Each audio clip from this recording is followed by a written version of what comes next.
Commission meeting. My name is Asher Rodriguez, and I'm the chair of this committee. This meeting's called. My bad. This meeting's called to order at 6:34 p.m. All right. Before we begin, a few ground rules. No one may speak until granted the floor. CB11 members, if you have a question about board business or wish to make a motion, please raise your hand and wait to be recognized. Members should not engage in a back and forth discussion. The chair will recognize the next person to speak. Please keep your questions and comments brief and on topic to the discussion. Members of the public, if you have a question or comment about the subjects on the agenda, please raise your hand and wait to be recognized. Because we have members of the public here today, I just would like to say that we basically typically go to the committee members first, and then we go to the public. If time permits, we usually have time, but we do go to the committee members first. All right, next slide, please. All right, if we could have the roll call, please.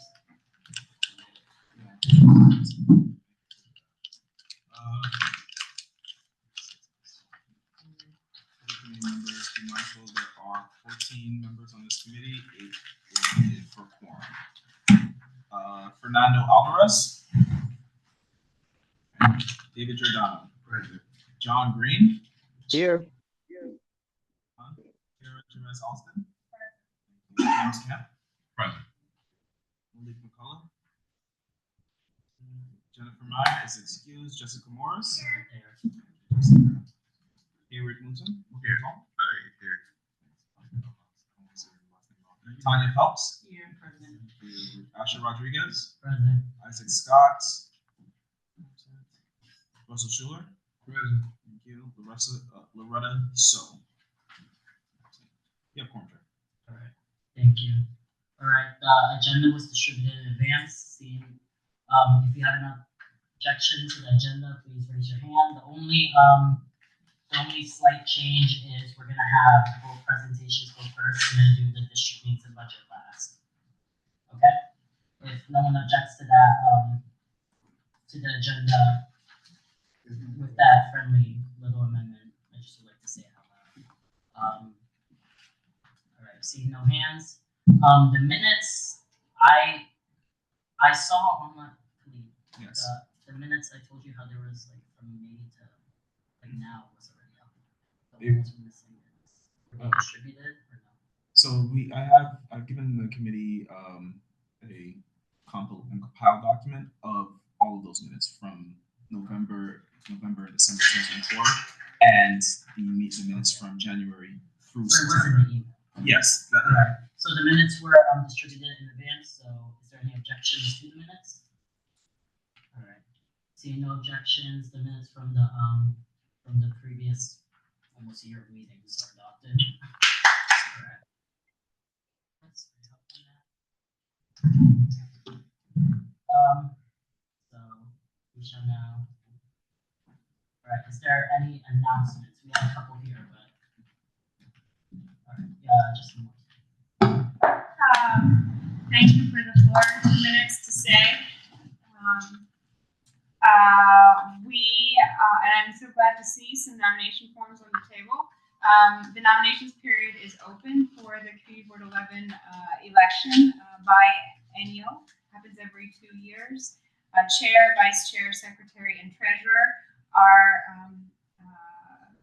open for nominations now through the adjournment of the full board meeting next week. So if you want to nominate any of your fellow board members who are meet the eligibility criteria, please don't hesitate to do so. You can submit a form in paper here at the office, or submit to CB11elections@gmail.com. I think everybody raise your hand if you've got an email about it in the past couple of weeks. Yeah, all right, okay. Saw some nods, not some hands, but all sorts, very good. Reach out if you have any questions.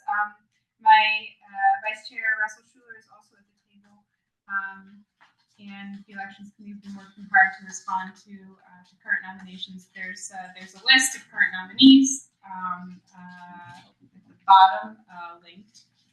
If you have any questions, again, please don't hesitate to reach out. My only question is because we we might have some public members online and we have public members in the room. Can public members also nominate people? No. Just I'd like for it set on record, just so that. Thank you for the question, Asher. Only appointed full board members can nominate other board members, but engaging board members, if you have a suggestion, is not outside of the realm of what's allowed. So the election will take place at the full board meeting in November. Thank you. Thank you, Jessica Morris. The two announcements we have on the agenda are the Community Education Council, CEC5, will hold its monthly meeting tomorrow, actually, at 6:30 p.m. at PS 36, Conference Room 228, 123 Morningside Drive, NYC, New York 13027. CEC5 is the most northern part of our district, and we appreciate their collaboration, and we would like to see more. We would like to collaborate with them a little more. It's a little bit difficult because a lot of the times their meetings overlap with some of our meetings. So we appreciate though them letting us know when their meeting is. I will try to attend via Zoom if they have it.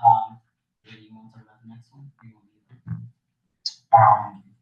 So the next announcement, I was going to talk a little bit in the presentation of East Harlem Center and Lexington Academy. But for many years, we are going to be having, we've been waiting many years, our groundbreaking for the new East Harlem Center that will be located in a larger building on 101st Street. That will be the building. And I'm going to talk a little bit about that. I'm going to talk about Children's Aid in East Harlem. Just for context, this has been in conversation since I was like 13 and I'm now 21, so it's pretty, it's been a long time. But the event will be on October 20th at 9:30, 10 o'clock in the morning, and it'll be on 101st Street where the property is. 101st and Lexington Avenue. Is there any other announcements before I continue?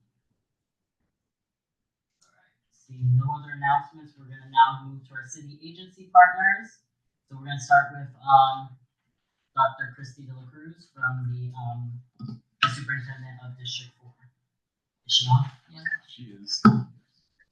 Yes. Good evening, everyone. Can you hear me just fine? I first and foremost just want to thank everyone here. It's an honor and a privilege to join the community board. We have a lot of great things going, and I want to thank Asher. I hear a little bit of echo, but thank you, Asher. And I know many of you joined the CEC meeting that we had last week. I do want to extend an invitation to all the community board 11 members to join our legislative breakfast and safety town hall on October 23rd at the Boys Club. And then we also have the State of the District on Monday, October 27th at 6 p.m. via Zoom. And you're always welcome to attend any and all of our District 4 events. Some highlights, great things going on is all of our second graders have the opportunity to swim. Thanks to a grant and a partnership with the Herkshire Foundation and Asphalt Green and leveraging the River East Pool. So we're really excited about that opportunity for all of our second graders in the district to have that opportunity to learn how to swim. We also had the ribbon cutting ceremony of Street Soccer USA at 007. And our goal is to offer soccer to all students in the district. Yeah, and so a lot of great things going on. And thanks for all your support. I want to thank everyone at the Community Board 11 for supporting our Welcome Back to School event. Thank you, David, for DJing. And I know Asher was present as well. So it's really just an honor to partner and collaborate with you all. And I'll stay on for as long as I can. But those are some of the big items for right now. We are going to be collecting donations for the toy drive, and our the toy drive is for our Winter Wonderland in December. It's hard to believe that we're already talking about December. And also we will have a turkey giveaway. So again, a lot of great things going on. I hope you're able to join October 23rd or the State of the District on October 27th. So thank you, thank you, thank you. Thank you. Any questions? What time October 23rd? What time is the time, You can October send that out to 23rd, email. Dr. Christie? Well, we will start around 9 o'clock. But you're welcome. If you can't stay the whole time, we should be there from like 9 to 1. So you're welcome to come anytime. For those of you who have never been to the district legislative breakfast, it's an excellent time to connect with, because I'm pretty sure all the schools are usually there. It was really good last year for me to actually walk to every school's table and hear about their needs. I think Russell was there last year. It's a really good way for you to meet all the schools in the district and interact with them and hear directly from them what their needs are.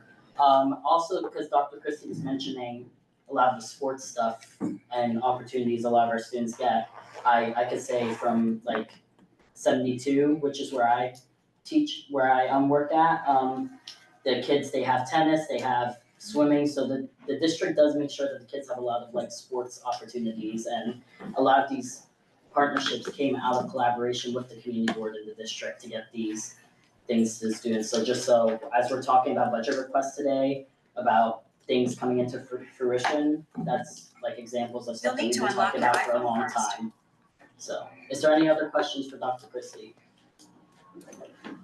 All right, seeing no further questions, thank you, Dr. Christie. Oh, wait, Thanks to everyone. Oh, you have one? Okay. Is there a way to like schedule like a tour of schools or something for the new board members? Like, yes, you could. We've been trying to like organize like a touring with the schools and stuff. It's just a little bit hard sometimes because, unlike parks tours that can be done on the weekends, during the school day you really can only be there during the school day, and certain schools have certain limitations. But I would say email Dr. Christie. If you need her email, let me know. And I'm pretty sure she would be more than happy to collaborate with you to tour a school. Yeah, thank you, Asher. I put my email. If you email me, then I can help coordinate. Absolutely. Yes and yes. I would say though, the district breakfast, if you can go to that, that's a really, really good way to talk to each and every school. They usually bring their PTA president, parent coordinator, UFT rep, and principals. Is that correct? Yes, it's usually we always have either the principal or the AP, UFT chapter leader, PA president, and the parent coordinator. That is correct. Yes. All right. Yes, another question. So just clarification, the district meeting is at Lexington Avenue or at the Boys Club? It's at the Boys Club. Lexington Avenue is the Children's Aid, groundbreaking ceremony, which you will hear a lot more about later when David talks. Thank you. All right. Any other questions? All right.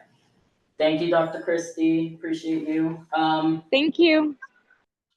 We're now gonna go to, I'm gonna start with CEC 5 because Clara said she might come in at some point. If not, Johanna, I was told, would do it.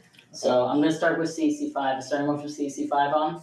I'm sorry, Kelly is not coming. I think she's doing something else, and she sent me to represent her today. Sorry, my bad, Johanna. Johanna, you could go, yeah. Sorry, didn't mean to skip over you. No, not at all. Just to let you know. So, hi everyone. I don't know why nobody can see my beautiful face, or it's just me. I'm so gorgeous. You can imagine that. So it was on the our CEC meeting. Thank you, Asher, for showing up there. David, I miss you so much over there. So I'm Johanna Dominguez. My position right now in the CEC, I'm the treasurer. I'm in the position this is my 5th year. Maybe I'm going to quit one of this year when I get super angry, but so far for now, I'm going to keep in the position. So we have a really successful meeting this last month. We have,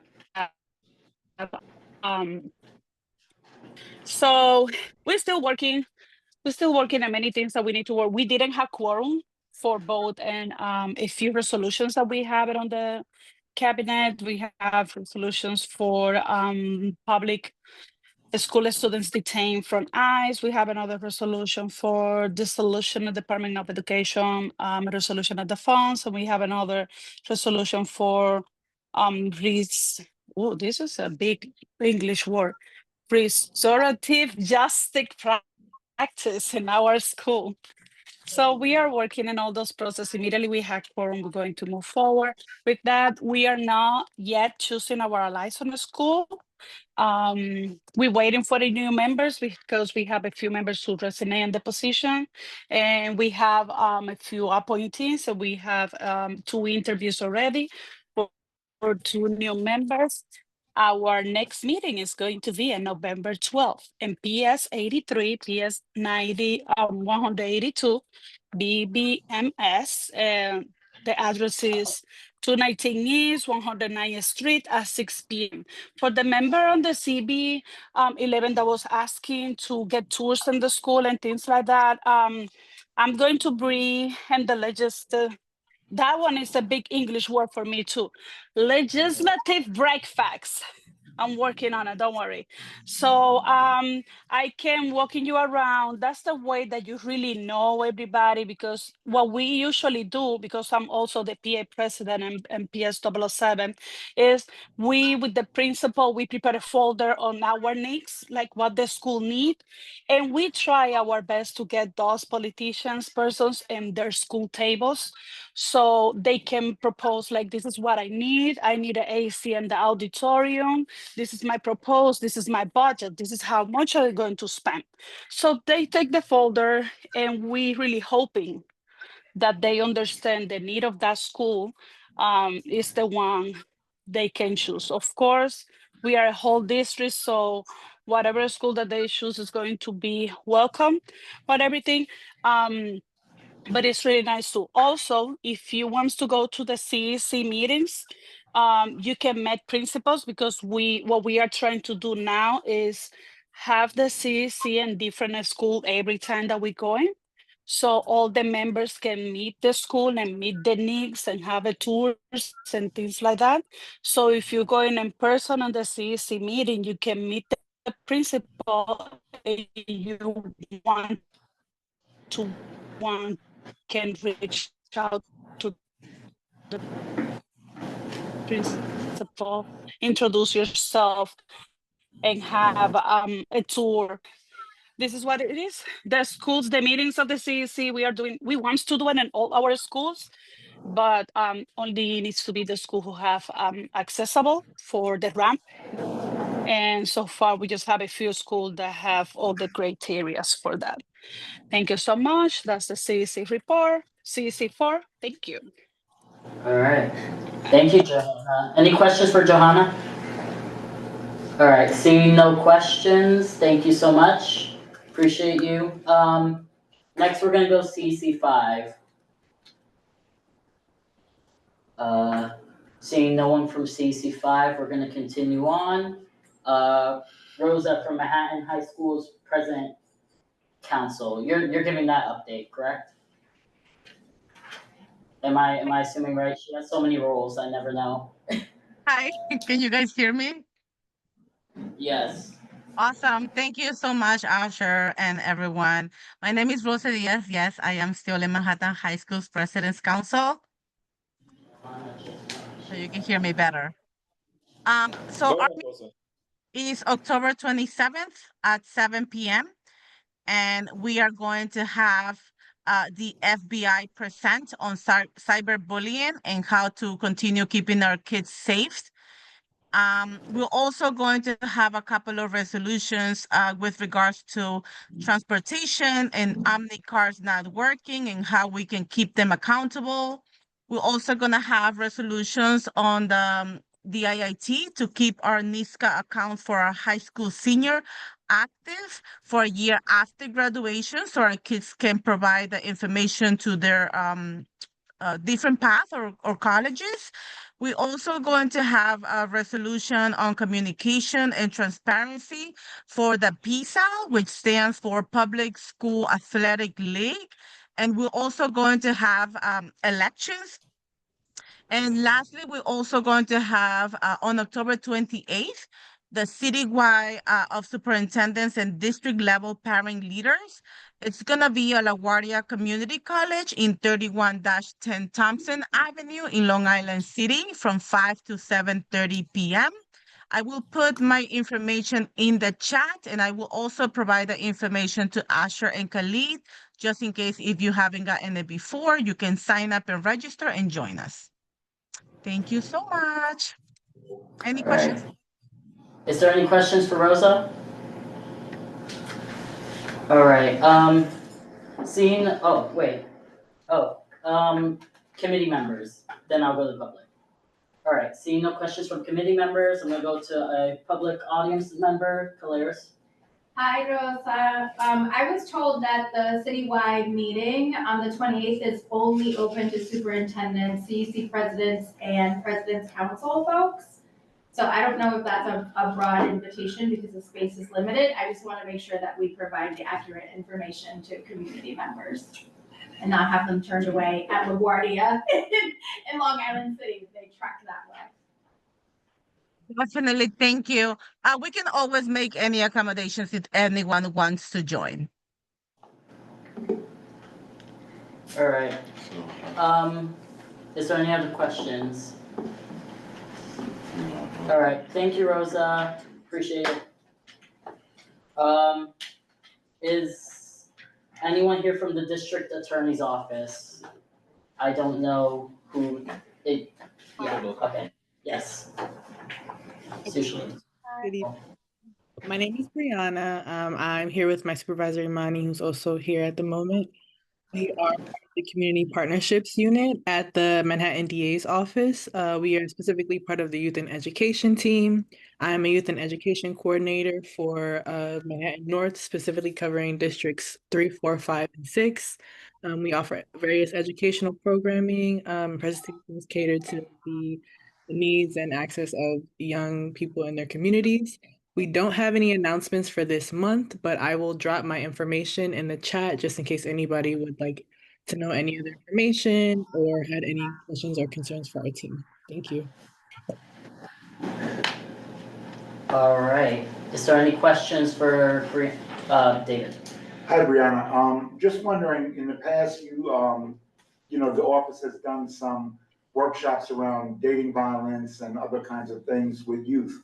Are you still offering them? Because we would love to partner with you to get them out to youth. I work at Lexington Academy with Children's Aid Society, and we have middle school and high school youth as well. Yes, Imani, if you want to answer that. Thanks, Brianna. Hi, David. I can't see. Hi. It's good to hear your voice.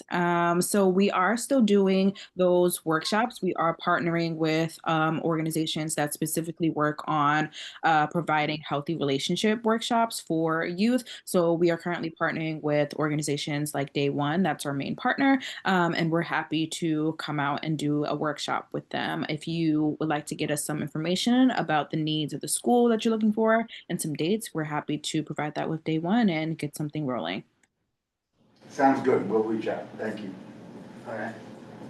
Is there any other questions for the district attorney's office? Well, I kind of got a question. Yes. Hey guys, thank you for your work. I have a question about Day One.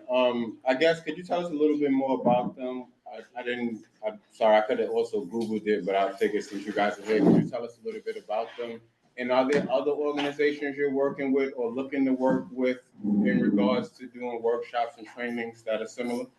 Yes, so absolutely. Day One is an organization that focuses on youth and healthy relationships. They have a specific curriculum that they use to kind of inform students about the kind of early stages of what a healthy relationship looks like and what an unhealthy relationship looks like. They have scenarios that they go through as well as kind of demonstrations to kind of really help youth have a hands-on experience to learn exactly what it is as they are navigating these relationships relationships in the early stages of their lives. They also have I believe it's a teen youth council that focuses specifically on advocating against teen dating violence. So we don't partner with them in that regard. We do have our own youth ambassador program that we are happy to share more information about down the line. But Day One specifically focuses on teaching youth how to build healthy and safe relationships. Another organization that we have worked with in the past that now provides trainings for anyone who would like. Their resources are free online. You can kind of just look them up. The organization is called One Love. They have a really incredible batch of resources for educators or just community members at large who would like to be able to give these trainings themselves to youth. Nice.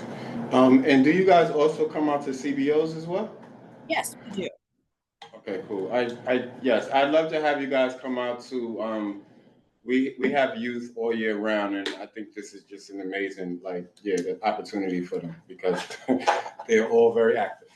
Wonderful, wonderful. And we would be happy to talk with some of your youth and your staff members as well about some of our other educational opportunities and programmings that we have for youth at our office, specifically which are paid opportunities. So happy to build that partnership out. Can you just share your name for me one more time? Isaac Scott.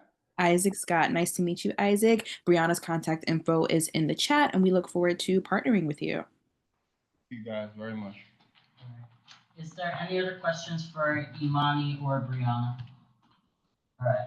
Seeing no other questions, out to Khalid, there is just one person who will be presenting next month, but they just wanted to just introduce themselves quickly. The name is Tony LaBarbera. So if we could give them sharing permissions, we're not sharing permissions, speaking permissions, that would be appreciated. So, Tony, you have 2 minutes. Can you hear us? Yes. Can you hear me? I hear you. Can you hear me well? I can hear you. Okay, great. So my name is Tony LaBarbera. I come from South Brooklyn, but I'm the founder of a youth-led publication called the Social Mobility Journal. And we believe that social mobility and financial security begins with learning to write and tell your story. So by empowering youth journalism throughout New York City high schools and colleges, we're hoping to give young people a platform to share their stories and be more engaged in their communities. I'm currently partnering with Regis High School for juniors and seniors to get a chance to publish their works, following the prompt, tell me why you're resilient, and connect that to something that impacts you and your community. So I would love to present next month on how I could maybe partner with high schools for juniors and seniors throughout East Harlem and hopefully give students a chance to get some of their works published. You could go to the socialmobilityjournal.org or socialmobilityjournal.org, and my contact information is there.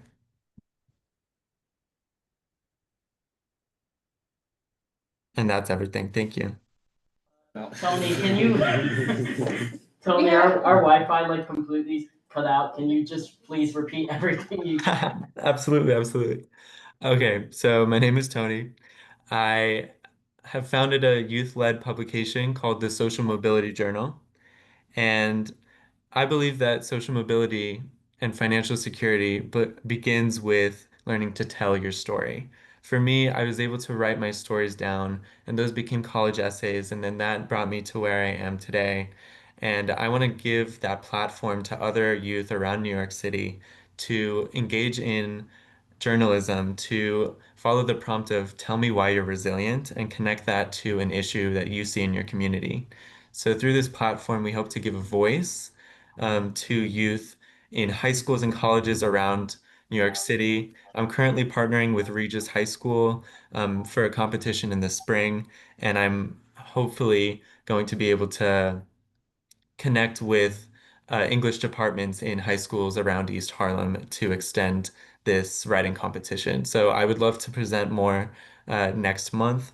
And you can go to socialmobilityjournal.org. You could search up the Social Mobility Journal. It's the first thing that comes up to read some of the amazing stories that are up there. and I'll take any questions or thank you. Tony, just my question quickly is, are you willing to also work with middle schools? Because we have quite a lot of middle schools within our district also. I would definitely love to work with anyone that has a story that I want to tell. I think it would require a bit more work and workshops, which I would love to do with parental consent, of course, for middle schools. But yes. Is there any questions for Tony? They will be back next month, so if anyone thinks of any questions, we could also do that.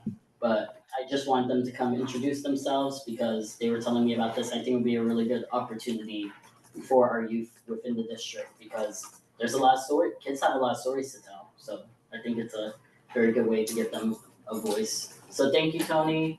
I will get back in contact with you about you coming next month to present. So thank you so much.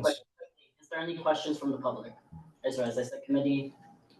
All right. No. All right. Thank you, Tony. Thank you. Is there any other youth education advocacy groups? All right. Seeing none, we're now gonna go into our presentations. So first we have Prep for Prep Educational and Leadership Development, exploring collaborative opportunities in East Harlem with East Harlem stakeholders. Is there anyone here from that organization?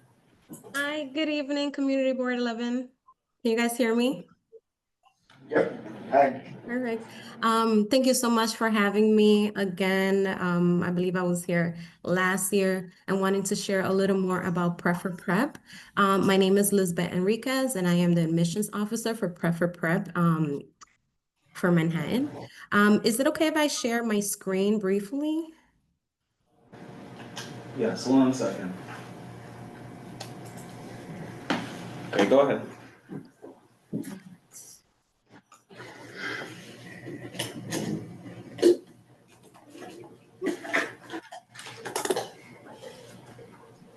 Not sure if you guys can see my presentation. Can you see my presentation?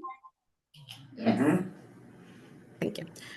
So again, coming in, Prep for Prep is a leadership development organization that provides a different academic platform for students in 5th, 6th, and 7th grade.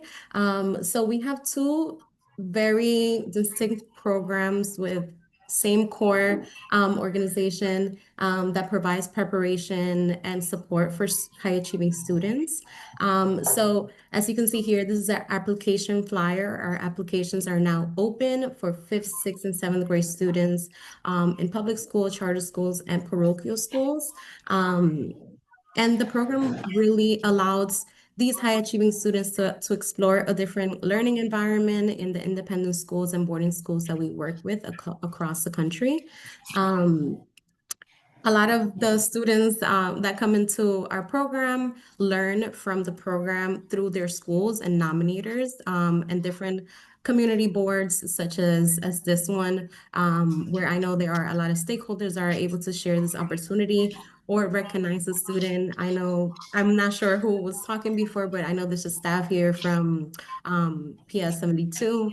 So as an educator or administrator in these schools, you're able to nominate students into our program, students that you feel can benefit from this opportunity and can really lead into their communities.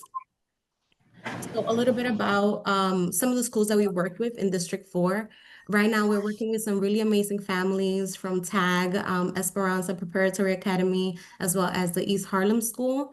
And these are students from these top 3 schools that have been admitted into our program and are working on preparing and then going into their independent schools or boarding schools in the next few months. We also work with or have received applications and nominations from these other schools that you see on your screen. So hopefully through this presentation and today, I'm able to connect with a broader audience and hopefully if there are, again, any educators or administrators from District 4 schools or just community-based organizations that are interested in this opportunity, I'll be more than happy to continue adding some names here and broaden the partnership with District 4 and Community Board 11. So as I was saying, Prefer Prep provides two different programs with the same core and ultimately a different experience depending on the grade. Right now, we have our prep program, which is for 5th and 6th grade students. And some of the eligibility for both programs, the student must be either U.S. citizen, permanent resident, have asylum or refugee status.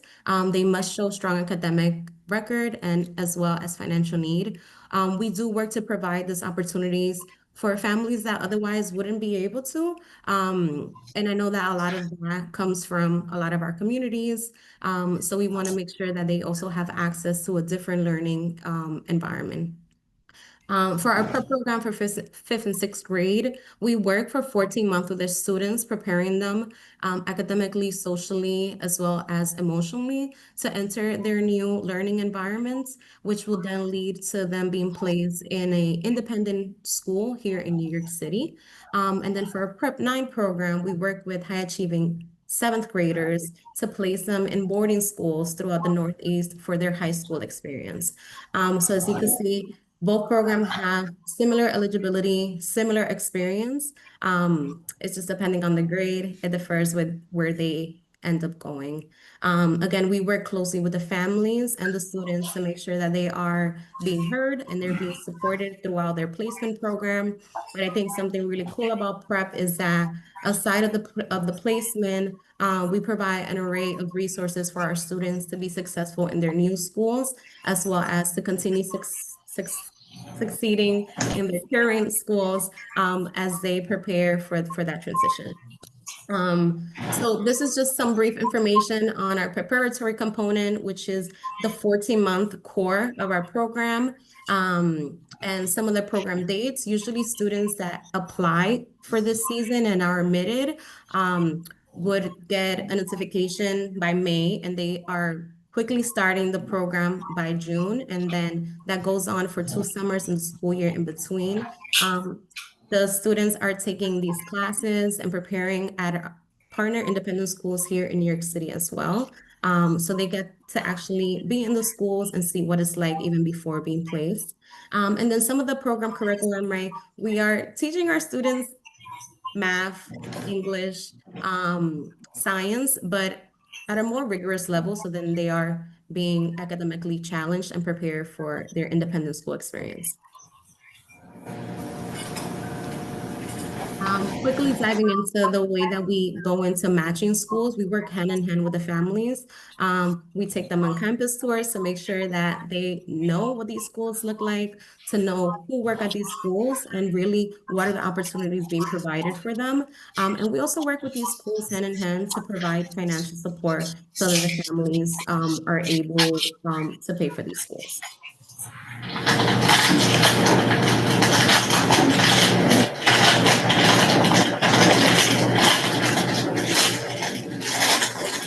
And then just jumping into some of the post-placement counseling support that we have for the students that I was saying earlier. Prefer Prep has so many resources for our students so that they are not only succeeding in their new independent schools, but they are taking advantage in so many of the academic and leadership opportunities that they have. So we have post-placement counselors that are visiting our students at their schools. They're providing mental health and wellness support, academic support, getting tutoring for them, going in and talking to the staffs and the teachers and making sure that that the program is really advocating for our students. And they're really just doing anything and everything possible to make sure that our students feel cared for, connected to their Prefer Prep community, but also the wider community that they're now part of. But also coming back and giving back to what we call, right, to our younger students that are going through the process as well. Quickly going through some of the leadership opportunities that we provide for our students. So every year, Prep works to provide over 250 paid internship for all of our graduating Prep 14-month students. And then these are some of the companies that our students work with. Again, it really depends on their interests, and our leadership development team does a really great job at making sure that the students are exploring their interests and taking full advantage of all of the resources that they have at hand.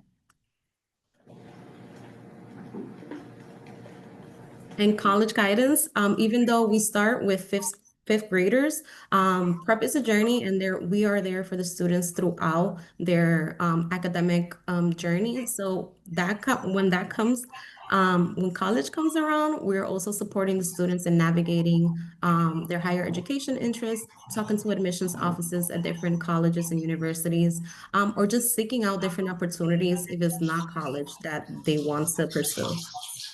So these are some of the schools that our students end up attending.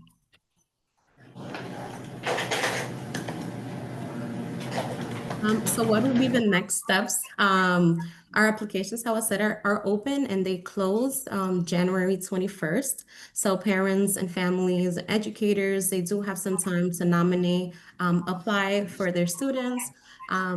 We do ask for a couple of documents in the initial application, those being the last 2 years final report card, the most recent ELA or math scores. If students opted out of taking the ELA and math scores, that's completely fine. And then we do send out a prompt for the students to submit an essay so we could get a sense of their interests and their personality as well. So I'll leave this here quickly. This is the QR code that will take you directly to our application page. And you're able to go in and create an account and log into the portal for that. Once we process the applications, parents and families are then able to go in and submit documents that I mentioned before. If you have any questions, please don't hesitate to reach out to our main Prep admissions email, which is also on screen. I'll also leave my contact information in the chat for you guys to have.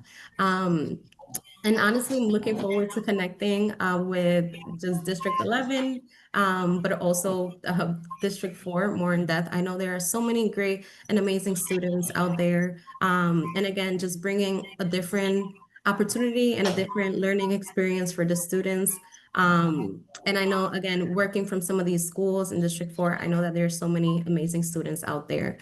So if you know a student that would benefit from this opportunity, or if you yourself have a student in which you see they can benefit from this opportunity, please don't hesitate to just kind of look into the program, reach out to myself, or reach out to our main email if you do have any questions. I also briefly wanted to step into also invite you guys to our first open house. And this open house is dedicated to our Spanish speaking families exclusively. This is a Spanish only open house. We do have a lot of Hispanic and Latinos families applying to the program. So we want to make sure that they are understanding fully what this experience is about, what are the resources that we're providing for them, and really get a firsthand testimony from some of our alumni parents and alumni students as well. So it is happening at our partner collegiate school, November 11 from 6:30 to 8. Again, this is a Spanish only open house. And I will be leading this myself. So si alguien está interesado, por favor, está más que bienvenido a asistir. Igualmente, vamos a tener otras open houses where we will be having different open houses for families to get to know the program at depth. So that is all. I just wanted to say thank you so much for having me here today. And I'll leave this here briefly. So you guys, if you want to follow us on Facebook, Instagram, LinkedIn, this is our tree link that will kind of give you all of our social media accounts so that you can check out more about the Prep for Prep experience. Thank you so much. All right, thank you so much. Is there any questions from the committee? Okay. Seeing no questions, is it possible for this slideshow to be sent to Khalid so that way it can be distributed to all the committee members? Yes, of course. Thank you so much. I'll share it. Is there anyone from the community that has any questions? Claire's. Hi, I'm the president of the Community Education Council for this district. I'm just wondering what the demographics are in terms of the children that you're supporting in your program. Are they coming from public schools, charter schools, other independent schools? Are they students of color? And what do the demographics look like? And then also, are you supporting children that want to go into the CUNYs and SUNYs? I see a lot of Ivies and very expensive colleges, and that's not necessarily always what our communities can afford. So just wondering in terms of financial aid, how you're supporting these students. Yeah, of course. Thank you so much for your questions. So just a little bit of, sorry, I know this question had multi-parts. So we do work with public charters and parochial schools. Students that are already at independent schools are not eligible to apply for the program. Again, we do want to provide this platform for families that otherwise wouldn't be able to afford an independent school experience.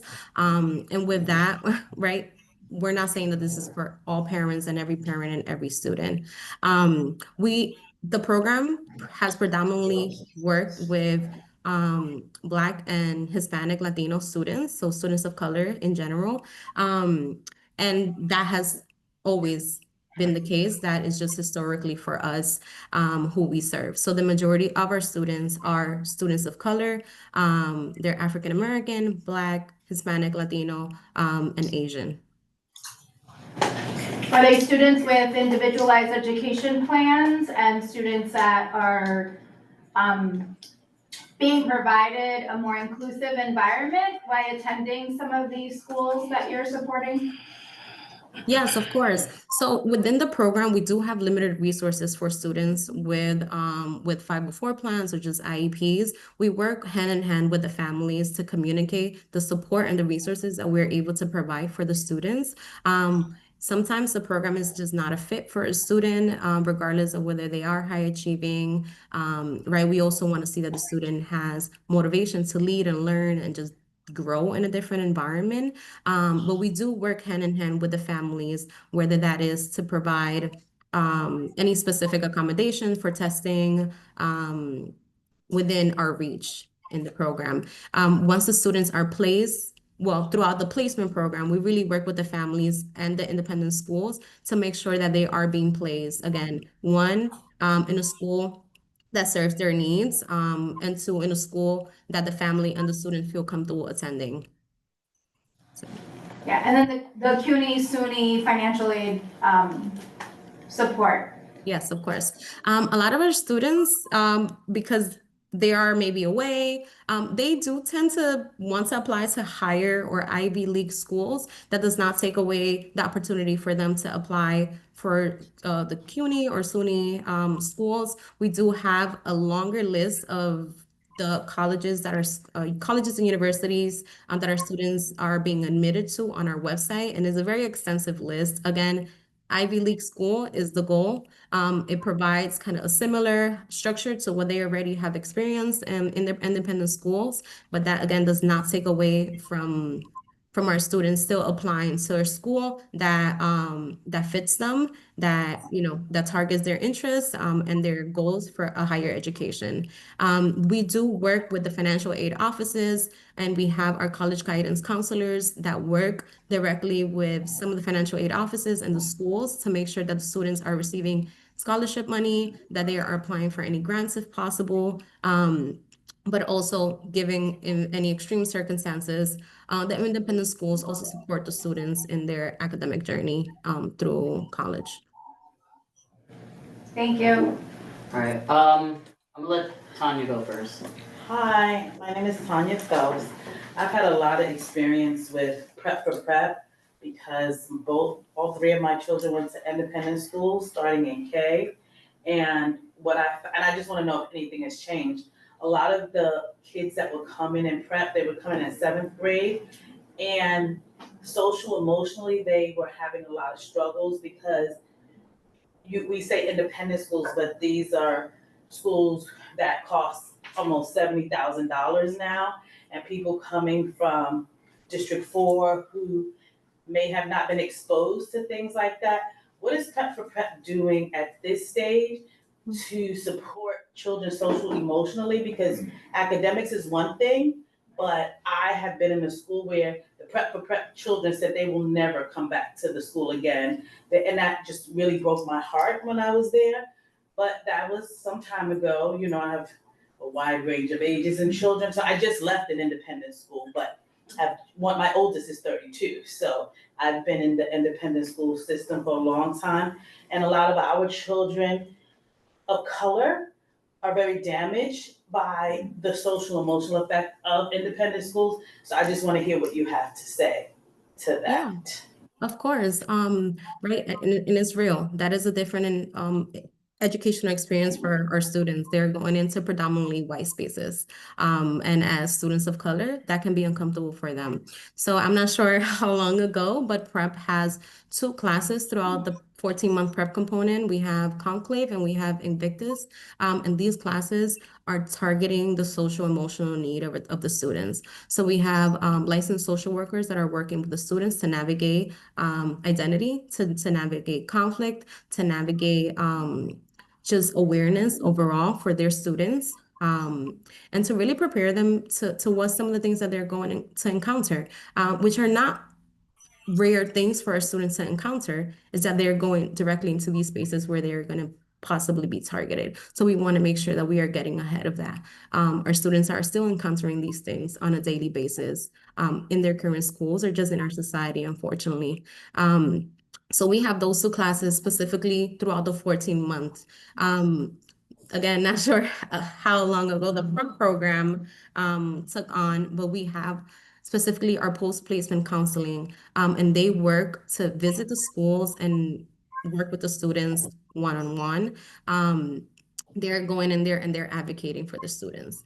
A big part of our prep community, or what makes up a big part of our prep community, is that we have alumni in these independent schools that really help guide the younger students coming in and provide a place, just a belonging for them. And that does not mean becoming their own separate pocket in the independent schools, but it means taking on different leadership opportunities within the schools, that is supported, right, by other alumni that are already at those schools and that have created platform for success for themselves as well. So unfortunately, we are going to have some students that might just want to change school because it's not the fit or it's not the opportunity they thought it would be. But I would say that if not 99% of our students continue for high school graduation in the independent schools, 95 to 99% of our students. And a lot of the challenges about that the students are going to face in this new environment are, again, targeted within the 14-month and then reinforced throughout our post-placement department. I'm just going to ask a quick question just to make sure I understand. Admission to this program is academic based, correct? It is. That is like the main. I'm so sorry. That's the main component is academic based for admission, correct? And financial need. So, right, we're not working with high earning families necessarily. All right, thank you. Is there any other questions? I have one quick one. I saw in your earlier in your slides you had MS224. I'm actually at MS224. Are you currently in this semester, coming in this semester, or was that prior?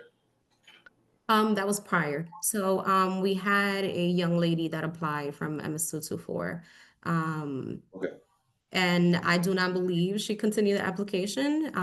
But again, wanting to just make sure that I'm sharing this opportunity. The first 3 schools, so we have TAG, Esperanza, and the East Harlem School. Those are 3 schools where we currently have students enrolled in our 14-month prep program. And then from the other schools, we have received either nominations from some of the educators and administrators or just applications. So I know that some of the districts know about prep and just wanted to make sure that letting you guys know we're still out there and we're still providing this opportunity for high achieving 5th, 6th, and 7th graders. All right, with that said, you may want to come back down. We have a new principal in the school. So you may want to come back down and let them know that you're there. I don't know how long ago it was you were in the hangings. That's Got it. it. All right. Thank you so much. All right. Is there any more questions before we continue? All right, seeing no further questions, thank you so much for presenting. And we look forward to working with you in the future. Thank you so much for having me. All right. All right, so we shall now go to David, your turn.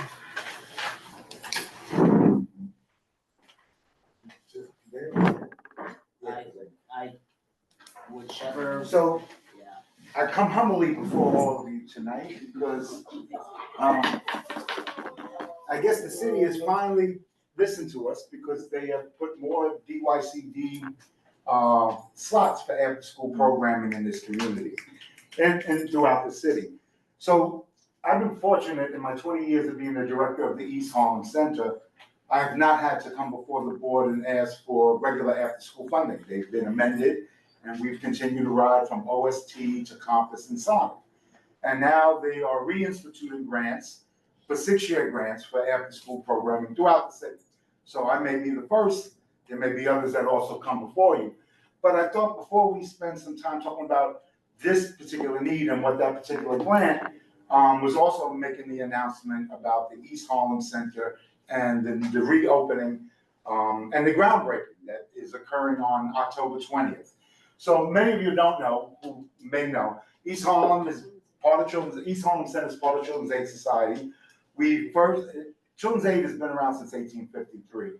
Originally started gathering up, Charles Law and Grace, gathering up young people throughout the city and engaging them and developing what now would be our foster care system, where they gathered young children up and sent them out west to live with families, to work, to live in support.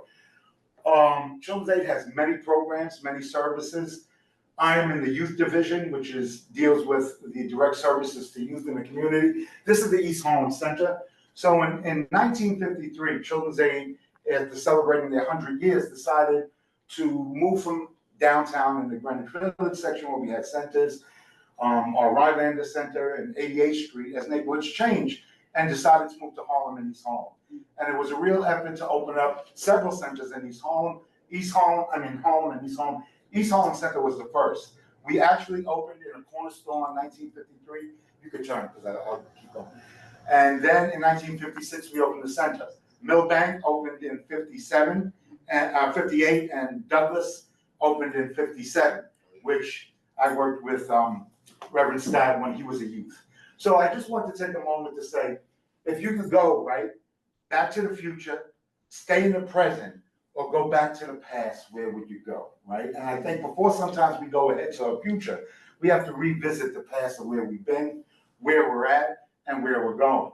So for me, and I'll just say this quick, because this was part of a thing, when we're young, we want to be in the future, right? We want to see what's ahead. When we get old, we kind of want to move back to the past and relive certain things. But I'm really at a point where, as I'm getting older now at 63, I want to live in the present because I don't know how much is going to be a future, and I know what the past has been.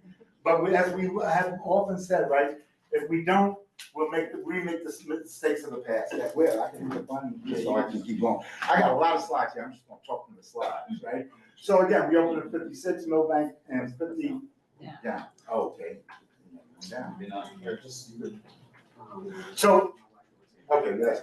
So again, this was our center that was actually originally a community center that was for Jewish immigrants coming in, where they settled and got services. Children's Aid took it over in 53 and rebuilt the center. And again, the reason I have this picture here is, as you see the pictures, while some of the times may change, people in the neighborhood and what we go through and our social emotional connections to community centers play a role.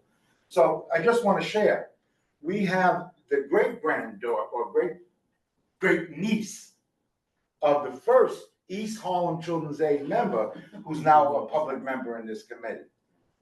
Hey. And our son, EJ, is in our program now. So we've been serving this family for 70 years. Wow. Over 70 years in this particular community. and again, as their first members of the family, grandmother the park was named after, and the playground. So again, we are not here just to service the past, but service our next generation of youth. Isn't it just next? Right, so again, community out. And this is 101st Street, and this has not changed. Okay. As the block is transformed, and see, this is all the same piece of the building. Again, through the decades, they were built, this is now what was the playground and was opened up to the playground. So Children's Day kept evolving. We took this one building over and then kept spreading it to the other properties. And so we owned like a good portion of the block. Again, servicing youth. And again, there are not many youth. So I gotta just stop a minute. This is the 70s. I first came to Children's Aid in, Here you go. there I go. So this is in 1975 at the Frederick Douglass Center. Kelsey Stevens is still Coach Kelsey at Millbank, coaching girls on Sunday and really doing a hell of a job. So this is me looking like Danny Partridge over here. And I've been a member of Children's Aid Society since 1975 when I joined the Saturday basketball program at Frederick Douglass, in which I also worked with Reverend Scott when he was a youth 20 years later in the program. See, that's me. So that's Children's Aid, you know, youth. So one of the things I want to highlight is some of the first things that Children's Aid has done in East Home. First, Head Start classes. First, to serve people breakfast in schools and meals in schools. First, to start human sexuality classes. This is Dr. Carrera, who's 82 years old, still comes to the site and does above the waist at Lexington Academy. So he has evolved, and Dr. Carrera will tell you, what I knew back then, I didn't know nothing. And what I know now is evolved from what I knew then. And one of the other things that Dr. Carrera says that just I love, if the social emotional of a child ain't well, it doesn't matter how much all this other stuff is going to go on. How smart that kid is. So again, these are just some of the programs. This is Felipe Ayello, who's the reverend of the church. That's also the part of the church that's going to be part of Children's Aid in the new building at the point. He works for our Saturday, and he worked for our human sexuality program for 20 years. He's now a deacon at the church and a reverend pastor. Again, family life, these are the different groups that we've done.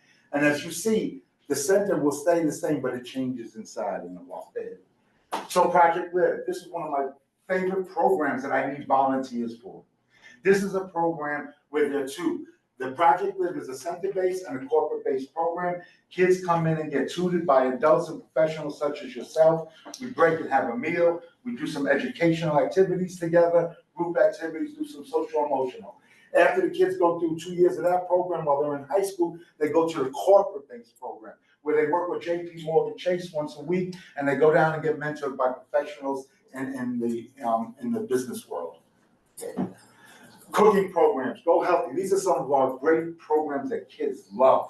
And we have a healthy competition. We have an Iron Go Chefs where kids come in. You'll have elementary groups and middle school groups from our different sites, and all in competition, and the smells, the food, and they all use healthy recipes. They cannot use any. So one of the things that we also did in Children's Aid is, well, this whole thing with health and nutrition is, but we didn't want to lose our culture. So how do we cook our meals that are important to us and give us our social and emotional, identity? Is how do we now make them where they're healthy? So, we make the rice and gandules with the brown rice. Instead of double frying the tostones, we put them in the oven. Again, finding different ways to cook the foods that you love and also stay healthy while cooking them. Boom. So some of the things, and this is where I come back, and this is where I come to for this particular grant. And I am asking for a letter of support, but more importantly than the letter of support is the partnership agreements with the community. Who do we work with in the community right now that we have our kids exposed to? So Children's Aid, and I'll show you in this piece here, we have worked on many different projects around what affects kids, what affects youth, what affects the community. Some of the things around violence and knowing your rights, knowing your voices and lending voice to youth and giving them that opportunity. So Children's Aid has been partnering with Community Board 11, the Youth in Education, and based on some of our goals, some of those things have been met. Bring youth to community board. That's one of my youth right there. Well, you came on your own, I didn't blame you. But, you know, part of it has been exposing kids, attending meetings, they participated in forums. Couple of years, the last few years, not this past year, we participated with the Environment and Open Space Committee, and we did presentations around recycling. And we actually did these at the museum on Earth Day as representation for the community board. So that's why we're reaching out as well, is that it's not just a letter of support we need, it's really the letter of partnership and agreement, and that the community board and Children's Aid will continue to work on exposing kids to things that affect them in their community, and use this as a platform and forum for them to have a voice. So other things that we worked on was, boom, 101st Street, this corner didn't have a traffic light. And kids used to have to duck, or old people going through, because it was like 4 block stretch where there were no lights. Cars speed up.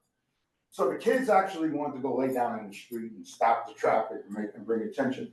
But what we did is we met with kids. They met with elected officials. They came before the community board and presented. We then presented that information to DOT. DOT said, we'll do a year's study. Did a year's study. At the end of the year, we got the traffic light put in. Which again, from a night shift facility, when kids are coming across the schools on 3rd Avenue, is a big wide street.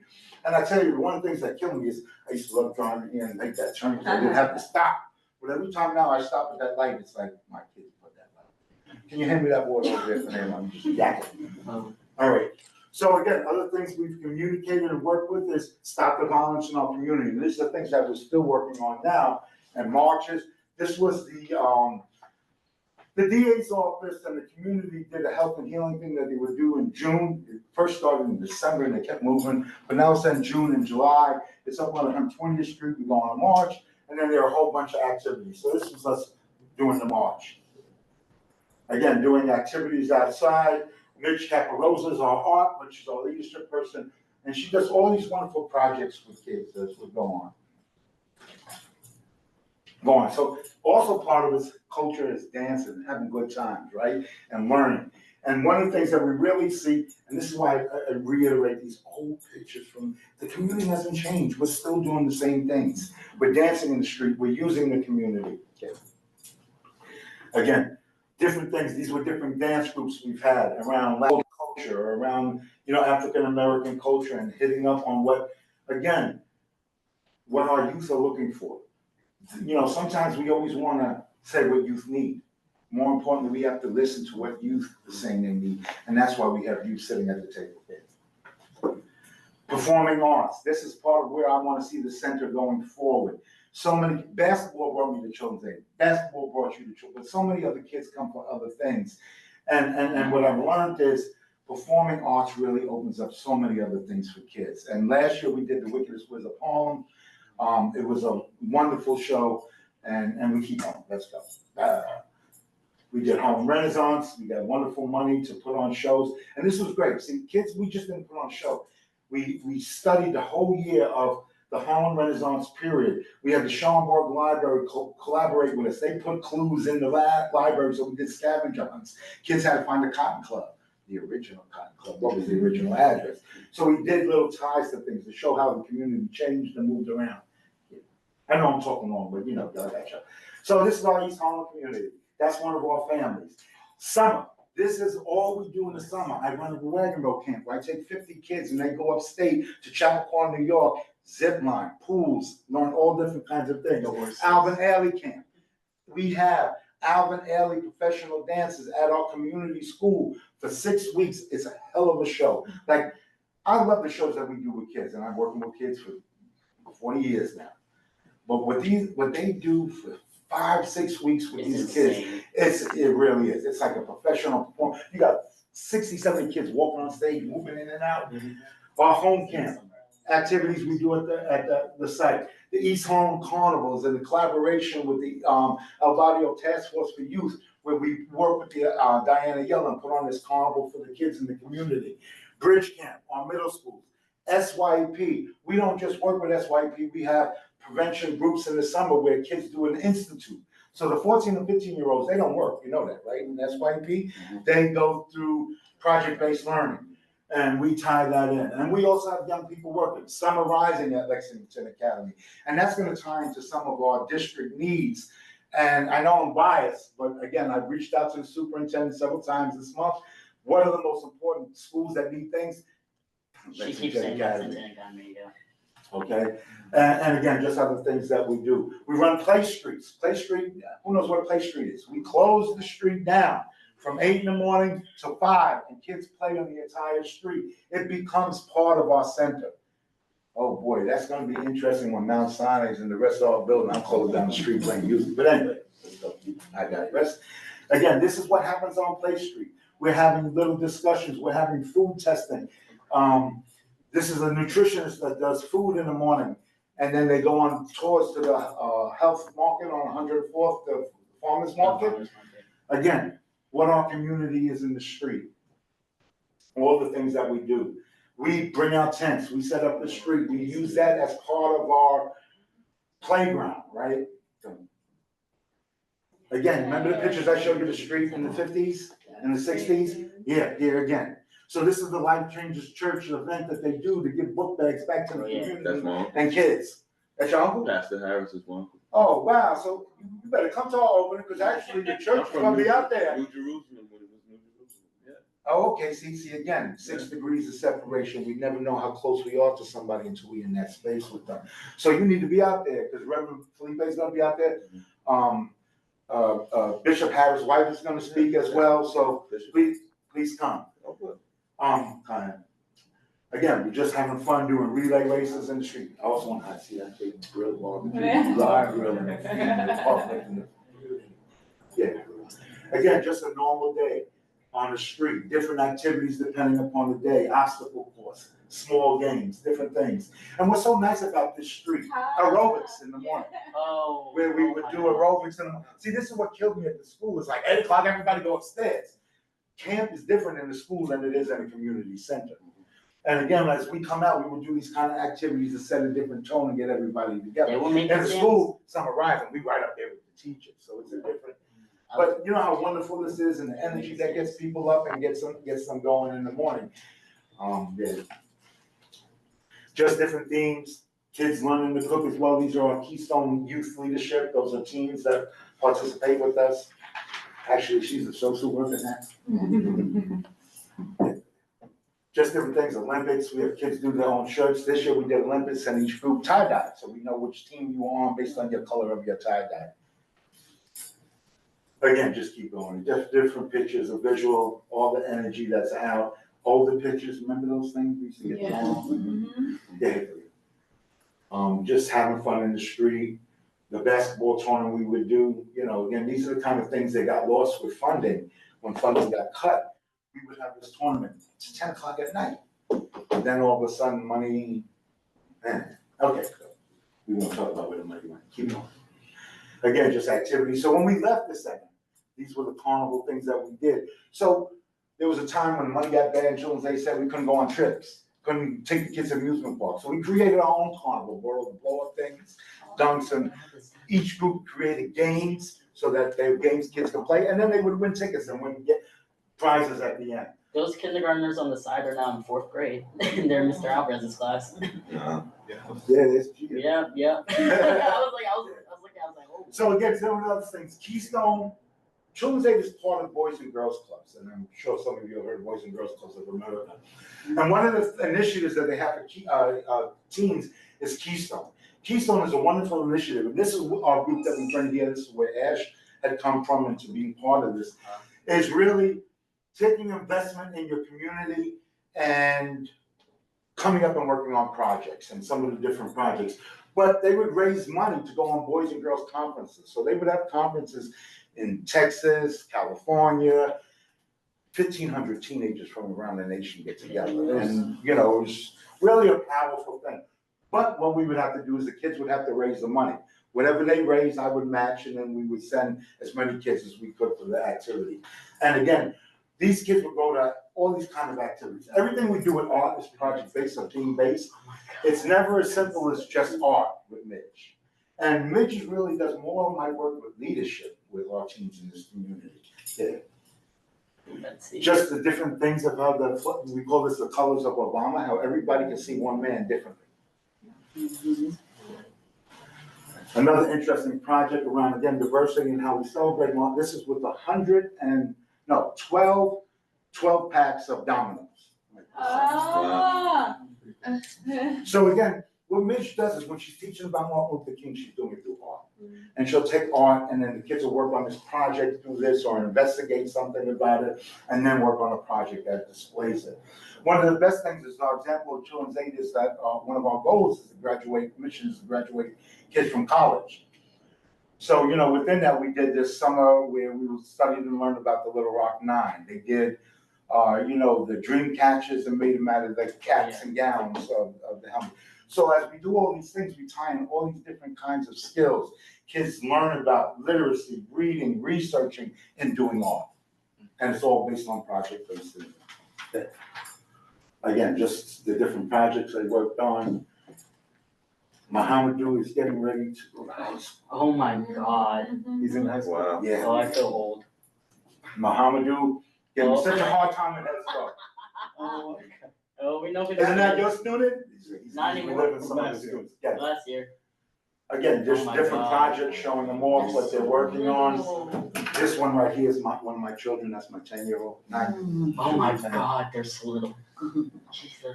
Again, working on Harriet Tubman, and different, not Rosa Parks.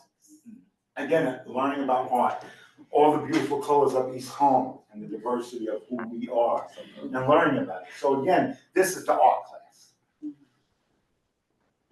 Dance, performance is so important in what we do, letting kids show off the work that they've learned. Kids will display best what they've learned, not by what I say they do, but what we show them they do. And that's why I wanted really more this to be visual. Should play little music. Here's my other daughter, that's 13 right now. Again, my children are Children's Aid kids, well, full disclosure, what benefits you want your own generations to continue after us. September 8th is when we close the center. Oh, yeah. And it's 7 years now later, and we're still waiting for the building to finally be built, but it's moving along. So we're having the groundbreaking. And then in 2018, we left here, and we left these silhouettes there of kids to show that we're coming back. There were a bunch in the playground. And then we moved to Lexington Academy, and that's part of where we're asking for the grant to continue to provide the services at Lexington Academy. Again, they welcomed us. This is our office. This is another office up here for our prevention staff. We have a prevention program where they do work with middle school on evidence-based groups and individual counseling. Storage, I actually have a lot more storage. That picture was taken. We survived COVID. And we really survived COVID. We're doing lessons of classes and, you know, just having a good time and engaging kids and keeping spirits up and everything like that.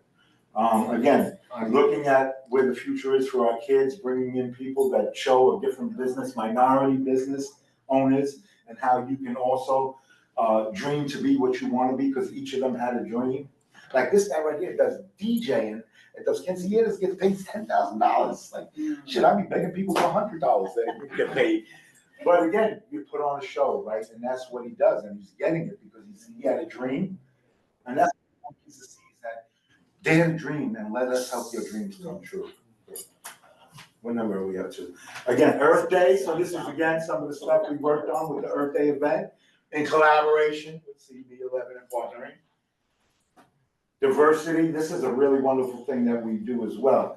Each of these squares are separate squares, and a kid gets a square, and they each they do a square. And in the square, they do a 6-word memoir on the particular topic around diversity, exclusion, or whatever we may be discussing. As you can see, these are people that have all passed away through tragic deaths, and we want to bring attention and highlight their life.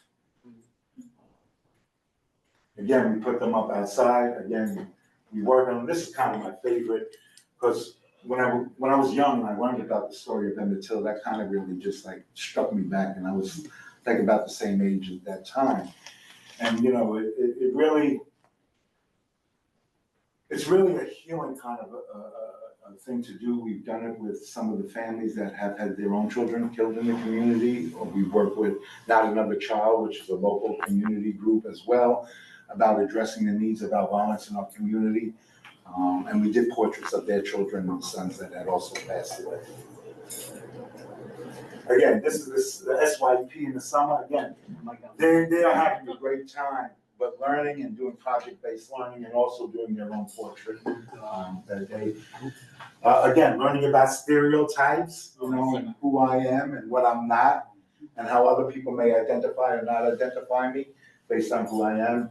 You know, I am, but I am not. So again, how we help teach kids about the social emotional learning is again so important. And the reason I'm taking this time is because 6 years is a long time for a grant. We need to secure not only Children's Aid, but Scan Harbor, Union Settlement, all the other local, you know, grassroots community, even more local places as you're symbolizing.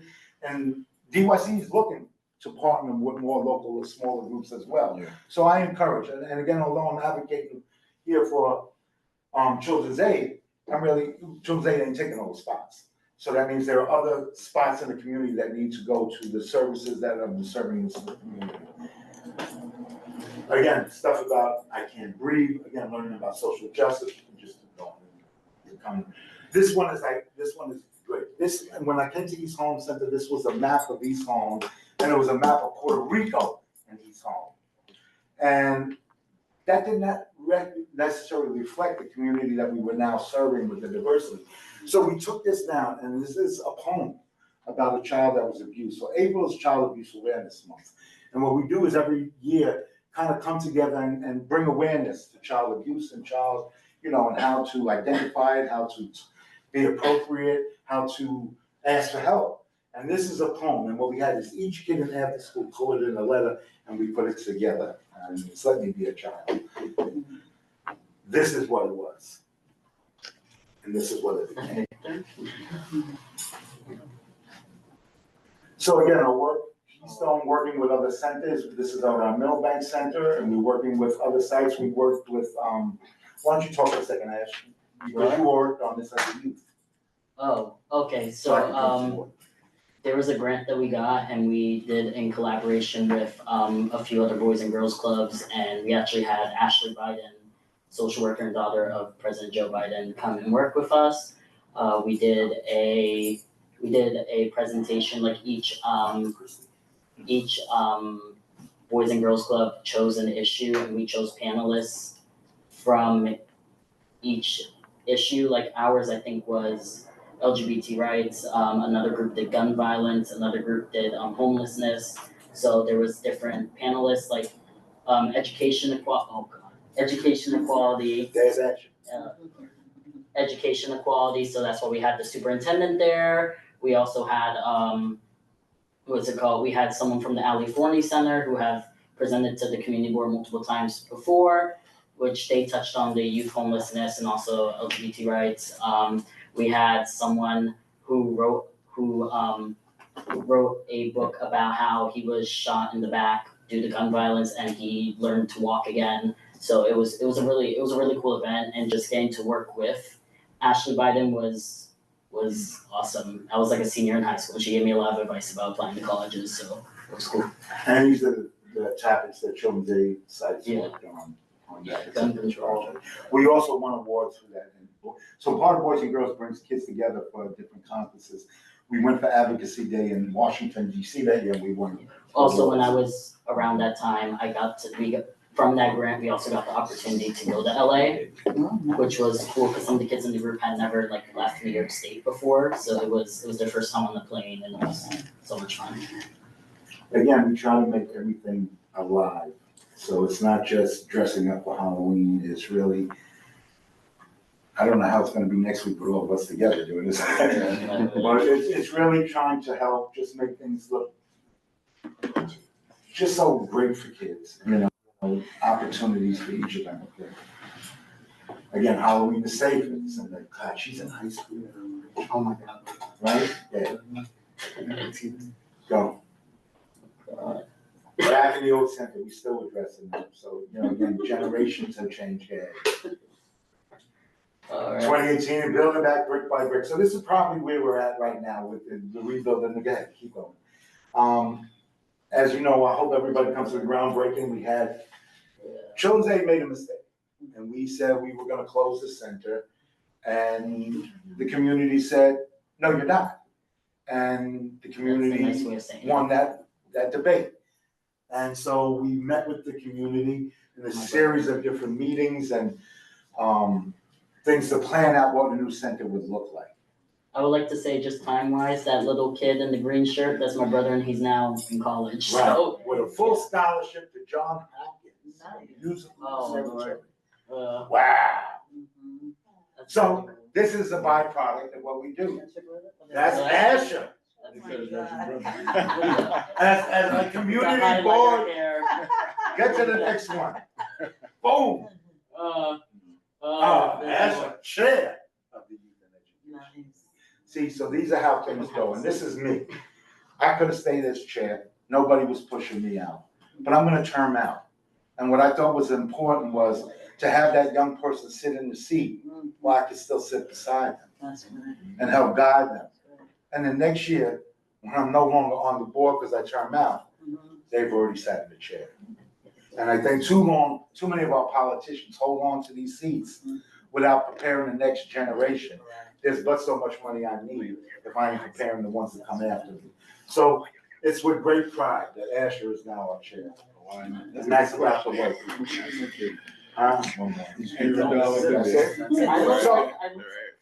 Boom. That wasn't that long ago. That was 4 years ago. Was that during COVID? It had to be during COVID. Well, he was vice chair then, so, you know. But anyway, so what we have to do is, you know, I am gonna ask for a letter of support, and the board could write the letter of support. But more important is this partnership agreement, sorry for writing on it, that we have to complete. Now, again, it's one of those documents now you type in, you can't read the whole, they don't want it to be long. And it's only like a certain amount of characters that you're allowed. But what I did do is just summarize right here what is in here. And I want to hand that out to everybody because that's what we would work on approving tonight in addition to a letter of support. And I used the goals that were from last year because we have the first ones as drafts. So I didn't change them because, you know, the draft goals, these are ones from last year. Yeah, so, but we can change those when we do, because the other goals got to be voted on, I guess, to be able to finalize. So in short, they asked for what is the mission of, you know, the particular person or entity that you have the partnership with. I added the goals because I want to reflect that we're in partnership, we're meeting the goals of what the community board's goals are by having youth participate and be part of the forums. Any questions? It's a 6-year grant. It's for elementary and middle school. Yes. Just a question, so this is the language that would be approved for the letter in that partnership? No, this will be for the partnership. They're separate, distinct, different things. We are being required to have certain amount of letters of agreement and partnership with community, right?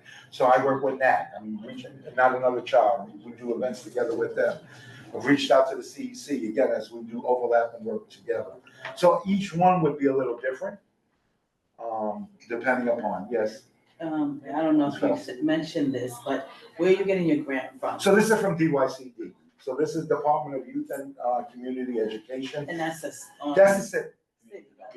Yeah, they're the ones that have been funding, you know, after school programming, different kinds of specialties. Oh, no, let me know. You know, unfortunately, everything now has to go through development because agencies are big. Yeah, sure. Yeah. But it's on the state level, so. No, look, I take mine, I don't care where it comes, private. If we could, I know quite a few people have questions, if we could do hands. Oh, okay, I mean, Mr. Kemp did. Yeah, so I've worked on scopes with Beacon, DYCD. So you guys don't have a grant now from. We do have a grant. You have it, all right. My question to you now is, with this, you're reapplying, right?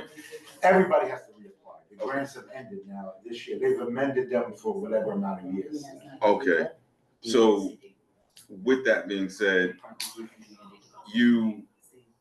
would you be doing this in the sense of where you're expanding it? Like you want to? Well, this has been the tricky part, right? Mhm. So, and right now I'm serving 100 elementary and 50 middle school, right? And then those are projected by 20%. Okay. 20%. So big a grant. 2 years ago, my elementary went from 200 to 100. So what had happened was, and this is just, as the money shifted and we had a lot more money supporting immigrants, that I would get separate money from the mayor's office, that meant money was taken for slots. I was getting discretionary money from the council. Those were paying for slots. Those all disappeared. Then the council started giving money to, and again, I have no problem where they decide the money goes, right? I mean, Right. I just want more money for after school, not just for children's aid, but for all the after school programs. And there's I want more money for the immigrants. I don't want them to take it from one to the other, but that, I lost. And this is the other tricky part. I serviced 20 kids from CPE, one, where I go pick them up.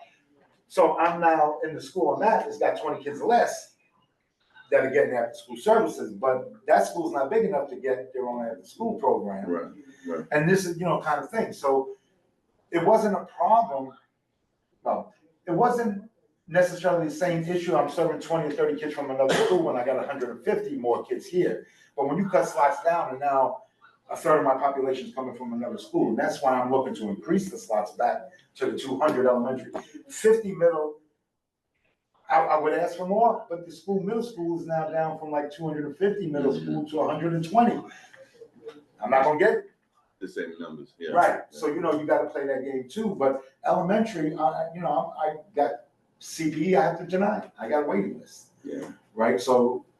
Yeah, I get it now. Like, cause I'm gonna ask for 200 elementary slots, right? Yeah. And then hopefully I'll get to 200. But if I don't, maybe I get 150. If I ask for 100 and only get 100 or 85, then I'm not best serving that school. Mm-hmm.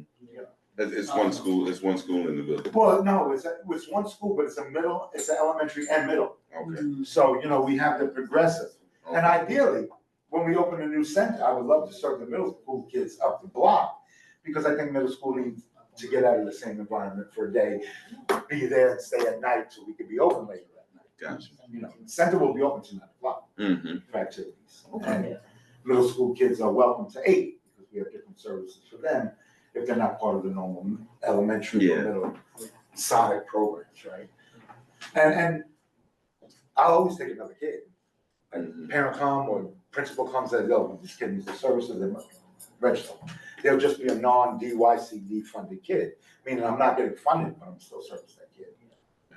Yes, Ash. I also would like to say, as someone who works in the school, those slots will fill up quick.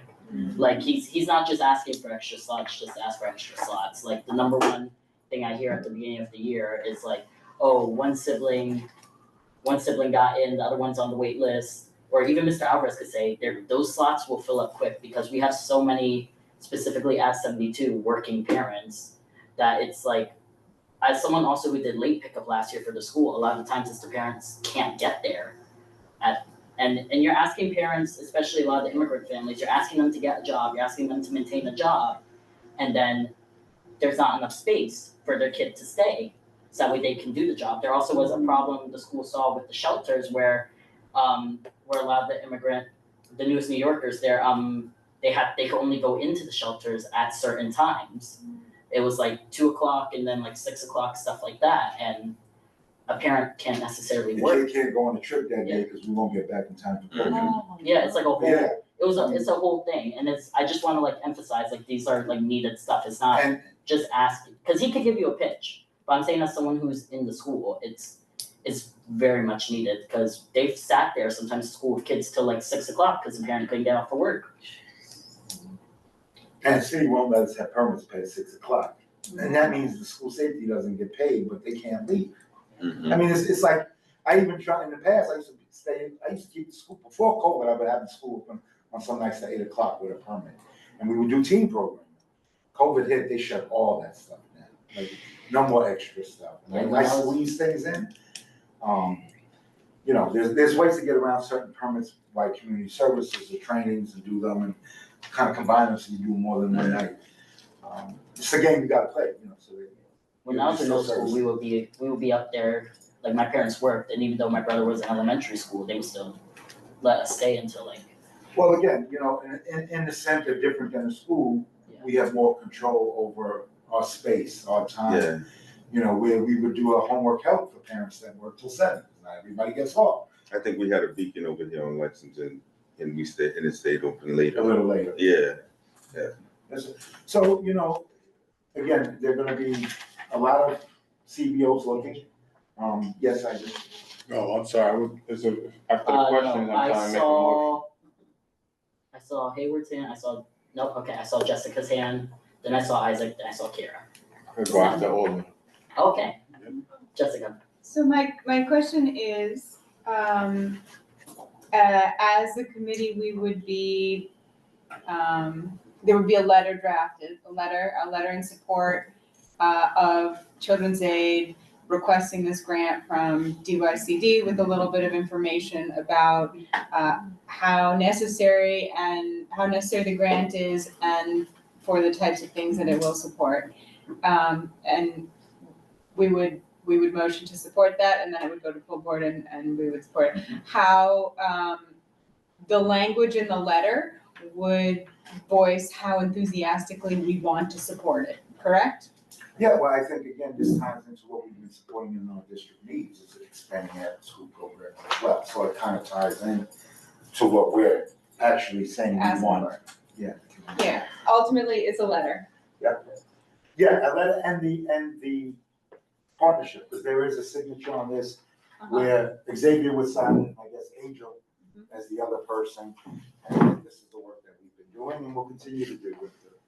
And that statement would be a part of our letter, that we They continue would be the separate. partnership. They would be two separate. Okay. So one would be a letter of support for Children's Aid, you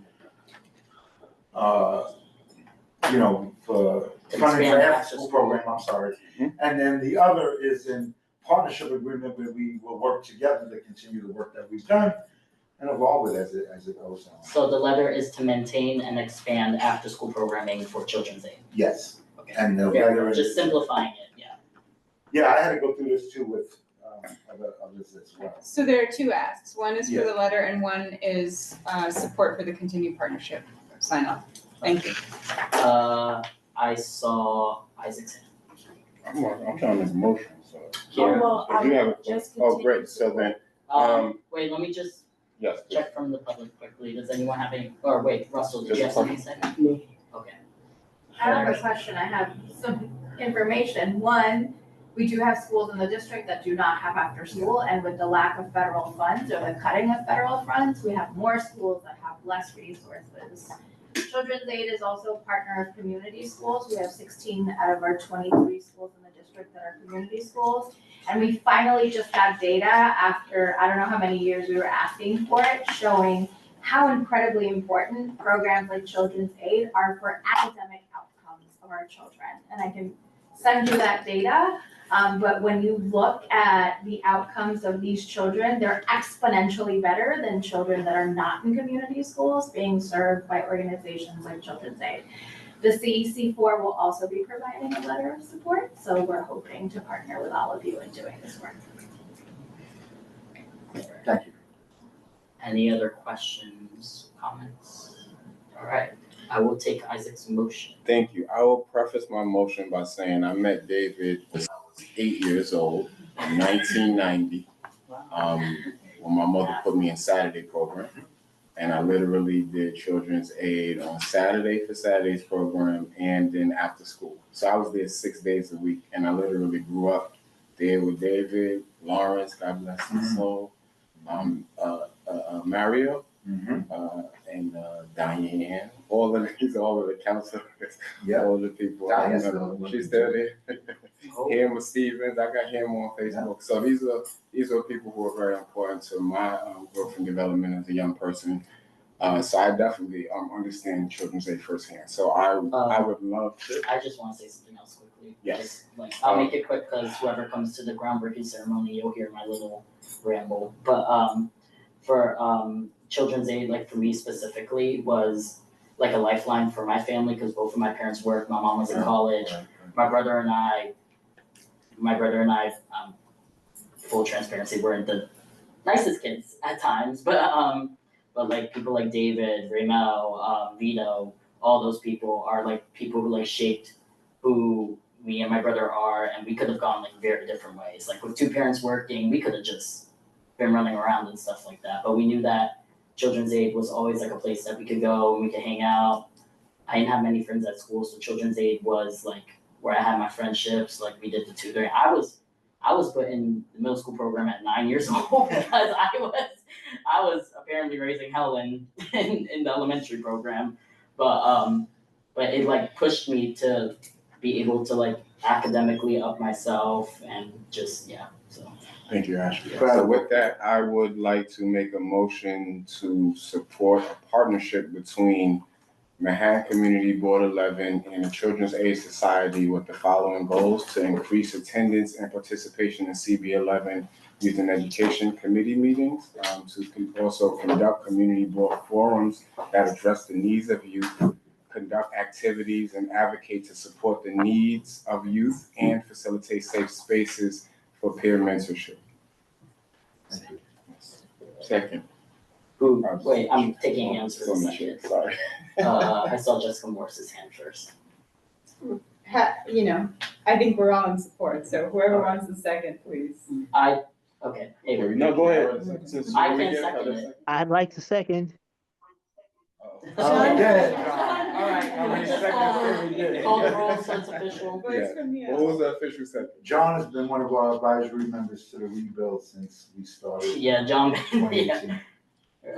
And then after we have roll on, it's our second. After we do roll on. Okay, just call the roll, please, Khalid. Fernando Alvarez. Yes. David Giordano. Present, not voting. John Green. Aye. Kiara Jerez Alston. Yes. James Kemp. Yes. Jessica Morris. Yes. Hayward Newton. Yes. Tanya Phelps. Yes. Asher Rodriguez. Present, not voting. Isaac Scott. Yes. Russell Schuler. Yes. Okay, motion carries. Thank you. I would also like to make a motion to support a letter of support in their pursuit of an RFP. Do we need to workshop that language today, or can we just make the motion? It'd be great to try to workshop the language. Yeah, I mean, support funding for new RFPs, DYCD RFPs for after school. Khalid, you want me to type it, or you got it? Talk me through it right now. I Has it stopped me the motions? Why don't you go from where we left off and we take it from there? You know what I'm saying? Oh, Wait, yes, okay. So I need you to type it, Khalid, and read it back to me, and I'll read it. Okay. Isaac Scott made a motion to support Children AIDS. A letter to support their application for an RFP. For DYCD. For DYCD. RFP. To continue providing programming. Can we say continue and expand, because that was something that was also brought up? Yeah, I think that's what the brother was just asking. Good point. Guys. Okay. Isaac Scott made a motion to provide a letter of support. Are you Children Aid? Children Aid Society in support of their request, their application for a request for a proposal. Okay, all right. I'm sorry, their application for a request for a proposal from DYCD to continue and expand programming at Lexington Academy. Okay, Isaac Scott made a motion to provide a letter of support to Children's Aid Society in support of their application for an RFP from the Department of Youth and Community Development, DYCD, to continue and expand programming at Lexington Academy. I would specifically say after school program. After school program. Yeah. Thank you. Thank you. Should I repeat that? All right, so, no, I got, Isaac Scott made a motion to provide a letter of support to Children's Aid Society in support of their application for an RFP from the Department of Youth and Community Development to continue and after school programming at Lexington Academy. Second. All right. I'll give Jessica Morris a second. All right. Call the roll, please. just because we got different votes than just this. And, you know, talked about a tour, more than willing to have a tour of our school, could arrange your time, meet the principal. Okay, taking a vote. Fernando Alvarez, Yes. David Giordano, Present, I vote. John Green, Aye. Kira Jerez Alston, Yes. James Kemp, Yes. Jessica Morris, Yes. Hayward Newton, Yes. Tanya Phelps, Yes. Asher Rodriguez, Present, not voting. Isaac Scott, Yes. Russell Schuler. Yes. Okay, motion carries. So this, very quickly, this is what the new building would look like. I'm sorry to make a slide. Yeah, I know. You had all those slides, Dave, you didn't get that one? We got 4 floors in this big building. What's interesting though is they talk about the developer and Mount Sinai, who's only a tenant. They're renting the rest of the building. We're still gonna play in the street outside though, right? Yeah, oh, wait till they hear me playing music. I heard you. So Ocean Street actually was taken over by Uptown Grand Central in lieu of their CAS's absence from 101st Street. So we still open it up, but I can say that it is not the same without the A. And I personally will be there to enforce strict traditional CAS open street vibes. I love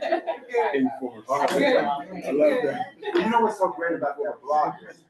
Although you could go through, you gotta turn. So it like kind of makes you feel like it ends there and it's just our own little enclave. Yeah. Now, is there, I didn't go to the meeting where they described the building and stuff, can't be 2 Jerez's in one place, but is there a gym in this one? Oh, yeah, we have a 2,000-foot square gym. Next meeting, what I'll do is I'll bring the pictures of the internal. And what's really nice is connected to that gym will be almost a 500-foot teaching kitchen for kids. Oh, okay. Where there'll be education, and then I'm fighting children's aid because I need a nutritionist to teach the children every day. But, you know, that's some of the funding we have to look for that won't be funded through a DYCD program to that extent. So how does that tie in then, with Mount Sinai? I'm so sorry. Yeah. No, Mount Sinai will have a Quick different question, but I wanna make entrance sure we in do the front that. on Lexington. We and the church is the other partners in the building who own part of the land.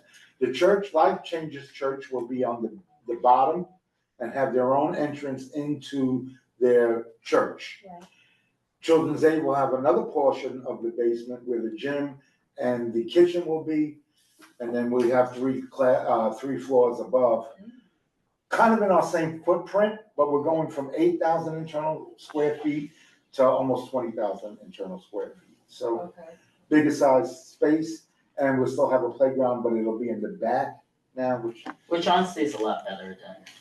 yeah, it's great advertisement when kids out on open, Lexington Avenue. Say all that to say Mount Sinai is not paying for anything as it pertains to funding of children's aid and stuff? Well, no, okay, so let me clarify this. Children's Aid, because of the commitment to the community, we own it, like a condo, and that's our space. Right. We own it in the building. So that was also telling the community, we're committed, we're not gonna leave. We're not gonna just up and not pay the rent and leave. We own this space in the building.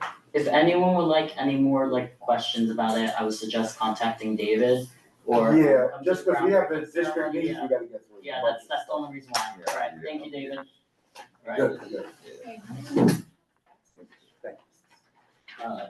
I'm It was about a to get to small that. world. Thank you all. Yeah. That was totally in youth and education with the agenda. I was.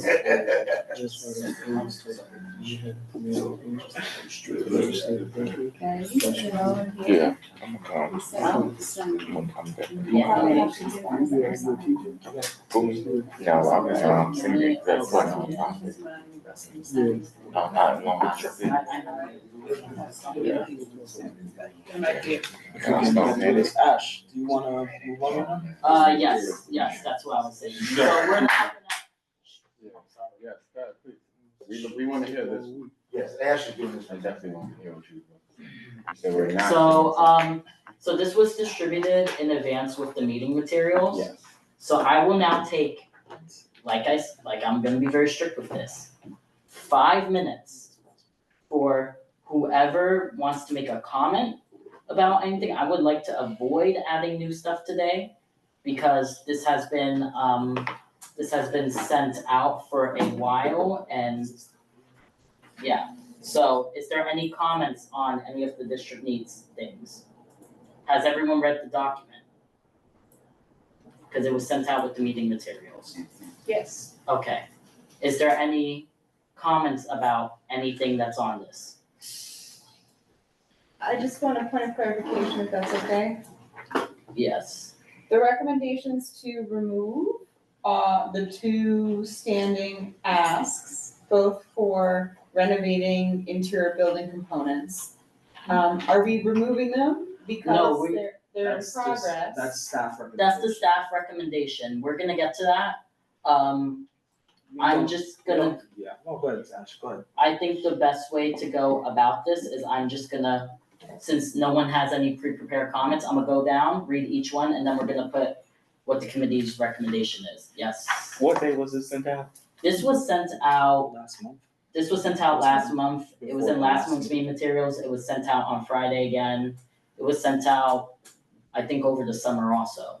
So this has been like 3 months at least. This has been. Sorry, I didn't get to the end of my Oh, I'm the so actual sorry. question. That's okay. Is the reason that they're to consider removing these because they have in some way happened or funding has been committed to them? What is this? The question is, what is the status of these asks? Well, I can tell you Is it right now, necessary? the Lexington Academy one, I spoke to the superintendent about it I'm gonna go to each one. The Lexington Academy one, I spoke to the superintendent about it. She said, even though a response we got back is funding has been allocated, she told me it is not for all the bathrooms. And anyone who has been in that building knows that Fernando could even mention this, we only have like 3 bathrooms that have been renovated out of the maybe about almost 10 in that school, and all the kids flock to that one, to the ones that are renovated, and it's still not enough restrooms for all of them, because then the other ones end up being unusable, and it's a mess. Even the staff bathrooms, I will fully say, are the most disgusting things I've ever seen. When they did the renovations, this was interesting, they did the renovations on the first floor bathrooms, which have maybe 10, 15 stalls in each bathroom. But they never did the other ones throughout the floors. Those are all either single or 2 stall bathrooms. And one is always breaking down, can't work. What we've learned is they did it in part, but not all. If we remove it, it's done for them. And this part that only got done is because when we were during COVID, there was somebody from the state on when there was this presentation in the full board and said, oh, we have to go do something. So they came and did the bathrooms, but not all. So again, I reached out to Dr. Christie. Oh, I hope all is good, whatever, anything. This is what I said, what are some of the major projects, 2 or 3 major projects? This is her response. Lexington Academy is a priority, right? I said, I know, the bathrooms, the roof, everything at Lexington needs repairs. And this is her text to me, right? And then she said, okay, 102 needs a new auditorium, but I'd rather have 102 before we go and add something new, have them come and present here, and we see what the condition is, so we know where to advocate. And what we know is when we've heard about projects and brought principals here or their students here, it's more likely that the projects went through. And we've had 72 come maybe about 3 times and mention the bathrooms. Right. So and the doors, and again, the doors only got done in part. We're supposed to have the doors now, if there's a fire, they close and you push open. We got them old doors. Yeah, but also. But they did some, not all. They only did the ones that were, SCA is in charge of that project? Yeah. So I'd like for us to, I understand you guys want to have a discussion, but I'd like for us tonight to just read them. Rank them. I want you to rank them, and we need to rank these by agencies, and I'd like for us to do this. Yes, that's what I'm trying to do. Yeah. So this language here for renovate interior building, does anybody have any revisions for this language at all right now at this time? No, so we're keeping it? Yep. Okay, perfect. And what's the ranking for it? High, medium? So that's high. So I would say this also, Angel was mentioning the other day when we were in the housing meeting, that now when we rank according to the agency. And we're gonna do that as well. So okay. Yeah, so let's just try to go through it. We gotta do this part first. So for our capital, we have only two, and they're both school construction authority. So you're just gonna have to tell me which one is more important. Is the interior design, more important than the bathroom? Oh, so just rank everything, whether it's capital or expense. And I will say, I think only one out of all of our requests last year were funded. So I would say we keep everything, but that's up to y'all. But is there any wording, is there any wording like revisions anyone has for the Lexington Academy bathroom? No. We've revised this one about 3 times. And it keeps being rejected? I was told it's literally a matter of just keep pushing it until. So I think honestly, the issue with the language here is that there's. Sorry, I think the issue with the language here is that there's a lot more emphasis on like refurbishment as opposed to need. A little more, like if we capitalize a little more on the fact that the bathrooms are extremely outdated and actually require like it's you know what I'm trying to say? As opposed to just like a cosmetic refurbishment and cute updates, no, this is actually necessary. We've already, just like the context, because this has been like as long as I've been on the board, a budget request. The original language was something of like that, and we did that for about 3 years, and they were like, revise it, and to talk about more like what exactly. I can see why though, because it doesn't say, like, for example, what would make sense to me would be to say, second floor, there is a sink that has this problem. There are 4 out of 12 bathrooms that have broken toilets here. I think the more we apply math, the more we actually, there's actually no choice but to respond with according math. We did that and they told us it was too wordy. Quite. Yeah, now, it's not, I appreciate your suggestions, I'm just saying with this specific one, it's been like nailed, like, yeah, I'll take like 2 more comments because then we need to get through this. Mine is a question, would including the fact that, off the top of my head, I would say 3 to 4 sinks are running constantly.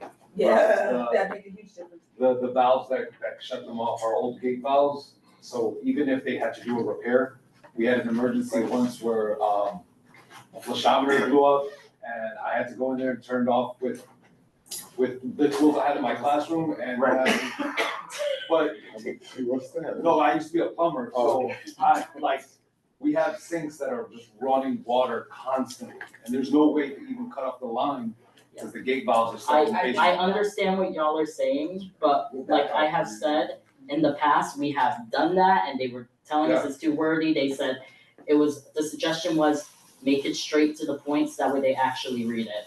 Okay. So are we ranking this high, medium, or low priority? Well, it's high, sorry. I can't get it through. When was the last feasibility, when was the last wiring study?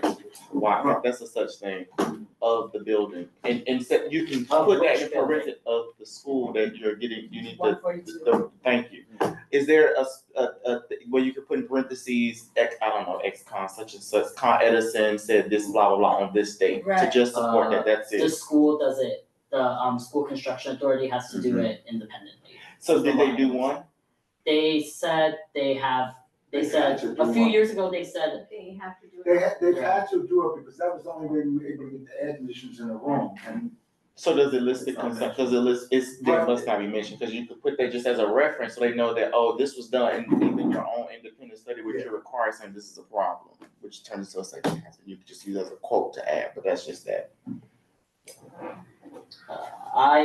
That's a given that they do that in every school, because they have to for like fire safety reasons, for all of that.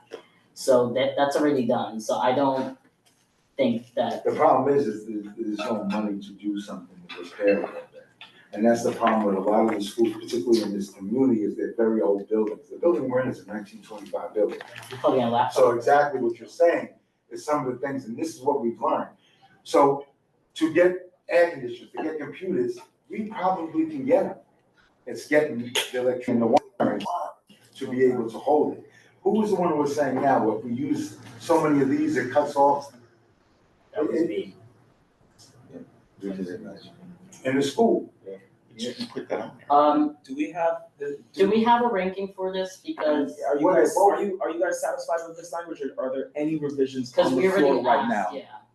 We already asked for this one if there was any revisions, and everyone said no. Okay, so then we're keeping that. What's the priority for this, please?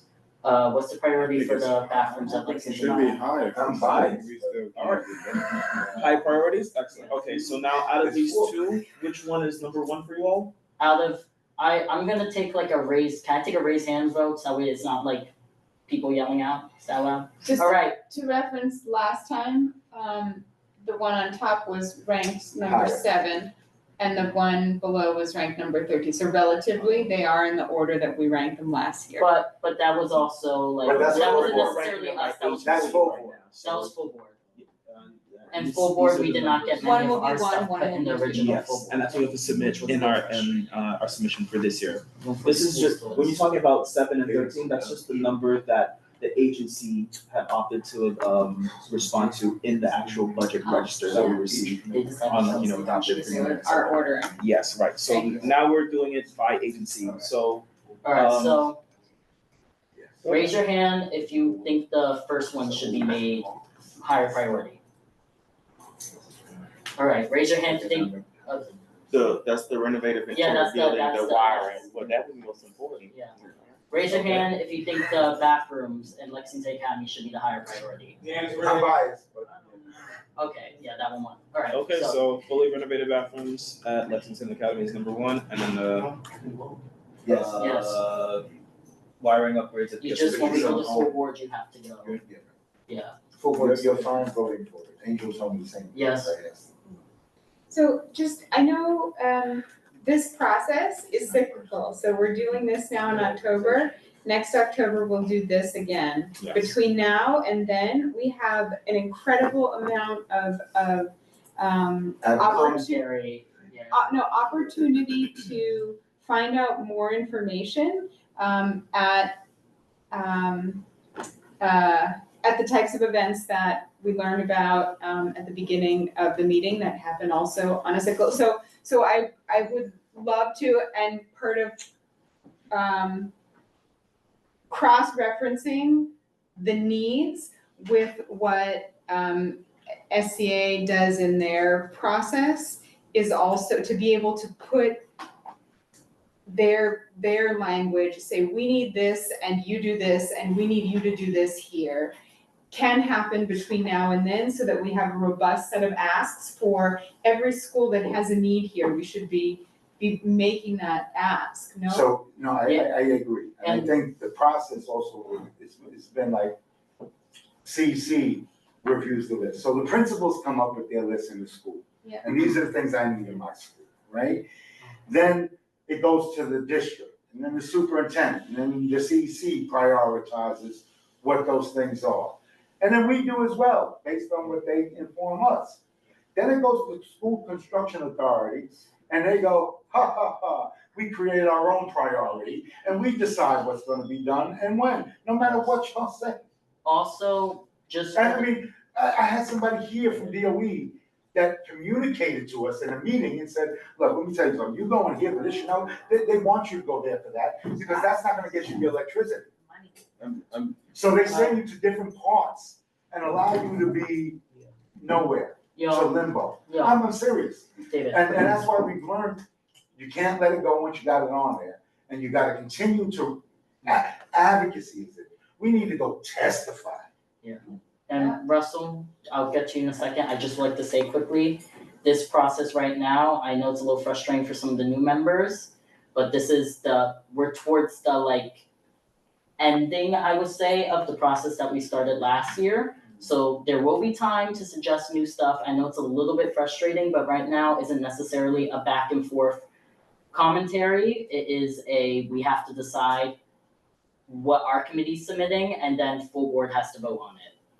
Has to decide what they're gonna pick out of our We stuff. haven't had school construction authority here in a If- while, they should come, Yeah. we should have all the priorities, And you'll see, they're working on different things. If you really want to advocate for something, you need to go to district needs and budget, or also we need people to go and testify at City Hall. When those dates come out for the different agencies for people to go testify, we need people to go. And also, if there's something that you're very passionate about, I suggest, like I said, the legislative breakfast is where we got a lot of these requests from. So please go to that. And that's really my question, because I wasn't on the board then, and you and I spoke, and I put in the air conditioning thing at Manhattan's was big. So I'm wondering, did it ever make it? And my question was, how do things make it to these lists? And that's, excuse my naivety, because I don't know. No, I understand. I'm gonna let David answer that quickly, and then Traditionally, we're like I gonna have to said, continue. when schools come before us and do a presentation, whether it's with a principal or a kid, they brought it to the forefront for us to now take an action on it, right? And that's whether to support it, not support it, to advocate. And that's why I encourage schools to come. I think, like Mr. Hayward said, we need to get out and see some of these schools. That's been one of our kind of goals to do. And one of the things I suggested last year is maybe we need to partner with the CDC who does it. So we're working together and going out together with them, because they have an in right into the school. So if we can partner with them, whenever they have them set up, we just send some representatives from here to go to a school or what. And the difference is, many of us work during the day, right? So conference, you gotta be able to get out and do this during the day. I do have some of that freedom, so I can do that. Sage has his hand raised, by the way. He's online. Sage, okay. Yeah, Sage. Sage wants to. Yeah, I've been listening kind of from afar. Was the most recent question about... Oh, sorry, I don't want to interrupt anybody. Can you hear me? Go ahead, Sage. Go ahead. Okay, yeah. Sage, go ahead. Was the most recent question about how requests end up on the our budget requests? Yes, that was a question, yep.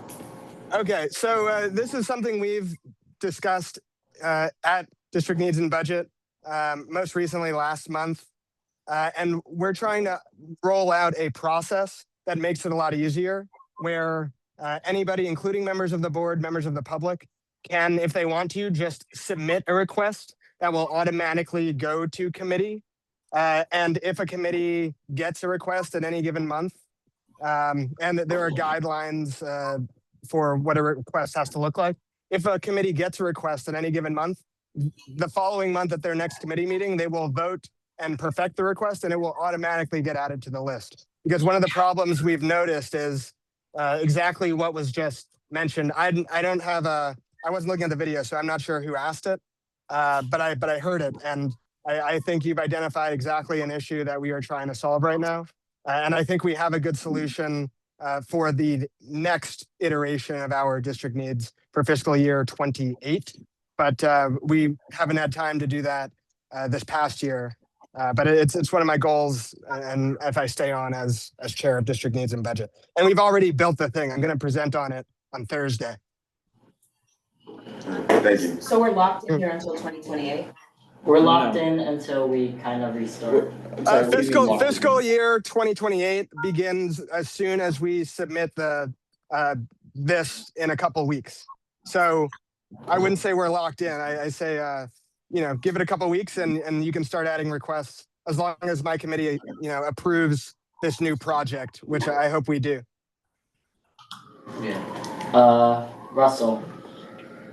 I just want to take the time to say we can't take this much time to be educating everybody what they don't know, especially if you're new, not being disrespectful. We have to trust the process that's there. We all had enough time to be able to review the information, all the documents for months.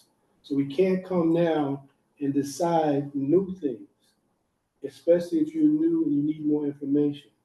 If you're old, you've been here and you didn't you didn't review it, you didn't study it, we don't need anything new right now to go back and forth. We need to push this agenda forward, prioritize what we're going to have. We know the language. You have to trust the existing experienced board members with language, with process, with practice.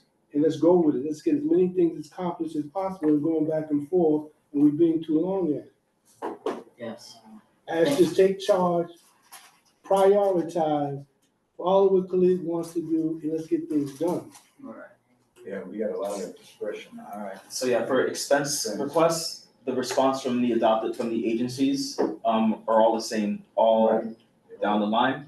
So staff recommendation is to revise. The committee didn't make any recommendations last month, so let's do recommendations right now and then approve your requests and then rank them, and then we're gonna rank them by agency, okay? So first one, restore city council discretionary funding and mayoral funding for after school and elementary school slots. Are we keeping that? Any revisions to this language? I would say we might as well just take that out with the new RFPs that's done. Okay, so you want to remove this? Yes, because the way that they apply for it is completely different. Understood, okay. Second, additional funding to expand pre-existing educational support, professional development, and career readiness programs for justice-involved and adjudicated youth aged 11 to 24 in East Harlem. Are there any revisions on the floor? No, Okay, keep that. so we're keeping this. Yes. I would say it's high, but it could be medium. Okay, does everybody agree with? That's fine. Yes. High? Okay. I know, I said I agree with it. Not high. Well, I just said that it didn't matter if it was medium or Well, high. I will say this is something that we have been speaking a lot about, and the number one thing we hear when people come to talk to us is revolving that. Okay, so keep it a high priority? Yes. Okay, excellent. Next, increased funding should be allocated to employ additional youth in the Work, Learn, and Grow program in East Harlem during the 10 months of the school year. Yeah, that's high. I would And say, we're keeping it.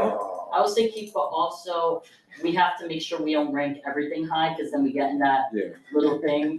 I think Yeah. more importantly is the regular SYEP slot, so if Yeah. everyone is okay with the medium or low, Yeah, as long as the word don't change. So medium, okay. medium, yes. All right, additional funding should be allocated to employ additional social workers to not only provide therapeutic services, but to also provide evidence-based groups and case management services. Keep, revise, remove, what are we doing? This is still a problem in We should the keep. schools. Yeah. So keep? Okay, and no revisions, right, to the language? All right, what's the? I would priority? say medium. Medium, okay. Next, we request additional non-teaching staff to facilitate workshops and provide resources specifically tailored for young people aged 8 to 17 on violence prevention, including intimate partner violence, domestic violence, and gun violence. Keep? Yes. Okay. I'm sorry. Keep. And is anyone opposed to it being medium priority? I think specifically because it deals with violence. Okay. So high? Okay, we request additional non-teaching staff to facilitate workshops and provide resources tailored for young people aged 11 to 21 on comprehensive sex education. Any revisions to this I think request? that's high priority, extremely high priority. Okay, I think it is fine. and we're keeping the language as is. Well, yes. Okay, If we could limit the crosstalk. Sorry, I knew you were coming. Like I said, this guy get done. okay, we request funding for adult education programs in East Harlem to support initiatives designed to improve literacy, workforce readiness, and digital skills among underserved and street-involved adult populations. Keep? Yes, there's not many here. Maybe that one could be a little lower, maybe that's a medium or low price. Yeah. What agency is that? That is DOE. Yeah, probably do. DOE? Yes. Oh, wow. It could be DYCD too. But it's DOE that responds. Okay. Yeah. Oh, okay. It's whoever responds, yeah. And you're keeping this what priority? Medium. Okay. We request funding for LGBTQ plus youth education support at East Harlem to focus on implementing trauma-informed programming tailored to address the unique challenges faced by this community. Are we keeping this? We're revising this? Yes, we keep. Keep, okay. And what's the priority? Ash? I have my own opinion, but I don't wanna like put that necessarily. I would argue that it is at least medium or high because it's a very, just working in schools and speaking to other staff in the school, there's no reason why you have to travel all the way downtown, and I will always say that to get. We need a higher medium, guys. Okay, I'm sorry, I know, but we also have, you're still represented on the Human Services Committee with similar requests as well. Okay. Just so you know. That was Jennifer. So, yeah, we so might get- medium. So we can go, yeah. Medium. You got it. And then the other one, read it out loud, but it's similar. Funding should be allocated for gender sexuality alliances, GSA, to be established in every school within East Harlem. Keep, revise. Keep, because this is technically a New York City Department of Education requirement. No worries. High, medium, or low? Medium, because they should Maybe we be, should put that what? requirement. It's a requirement. When I looked it up, any middle school, Could we? if they have at least one of their clubs, If they it's a have. requirement, why do we have to actually? Just add at the end and are required. These programs are important to provide same places for LGBTQ plus youth to express themselves. These programs as required. You can put it in Chair? Yes. Guys, please. There was a suggestion on the floor.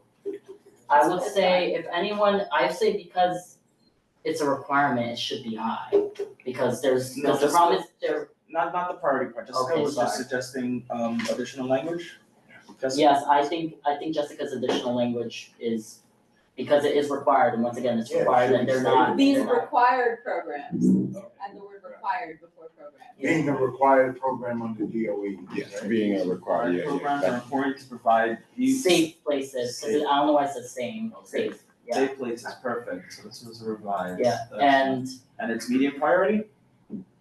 I would say high because it's required and they're not getting funding. Alright, high priority, that's perfect. We request additional funding to provide expand or enhance services for runaway, and homeless youth in East Harlem, including street outreach, drop-in center services, and residential support.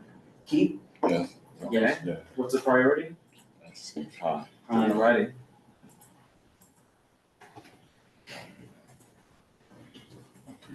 We request additional funding to provide, expand, or enhance services for migrant youth in East Harlem, including culturally responsive education, legal support, and access to mental health services. Keep, revise? Keep.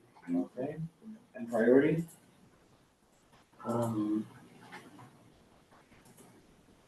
High. Alrighty. We might have to request- change one of the highs, but. Good job. Well, no, I would not suggest any edits, suggestions, or anything after we conclude business tonight. We request Yeah, funding to it's gotta be done. No, I'm trying to think, just. We request funding to ensure equitable access to educational opportunities for students with disabilities in East Harlem. We propose allocating additional funding for specialized support services. Keep, revise? High, in my opinion, just because, for District 4, it has one of the highest percentage of population with IEPs and the lowest percentage of actual Services. support in the building, services in the buildings. Excellent, okay. So now we're gonna rank these by agency, and let's start with DOE first. Alright, so we have, We have the capital, no, we did the capital, right? yes, we're in expense, and so we have 7 DOEs, we're gonna need to rank these 1 through 7, okay? Okay. So which one do you think is number 1? Oh. That sucks. Additional funding for social workers. Violence, I'm sorry, Chair, I'm sorry. Yes, go, I'm trying. Chair, can we, violence, can the one on violence, be at the top? I would say violence should be violence, So number 41? yes, Violence? because Okay. that's a really big thing, yes. Okay, perfect, no I think problem. second. And then I was gonna get there, I think second should be special education. Alrighty. That's it, hold on a second, hold on, sorry. That's the US. We're doing DOE right now. The second one should be, Special education. The bottom, the last one. Oh, yes. special education is the last one, right? Equitable- Sex education. Okay, that's 48. Okay, what's the next one?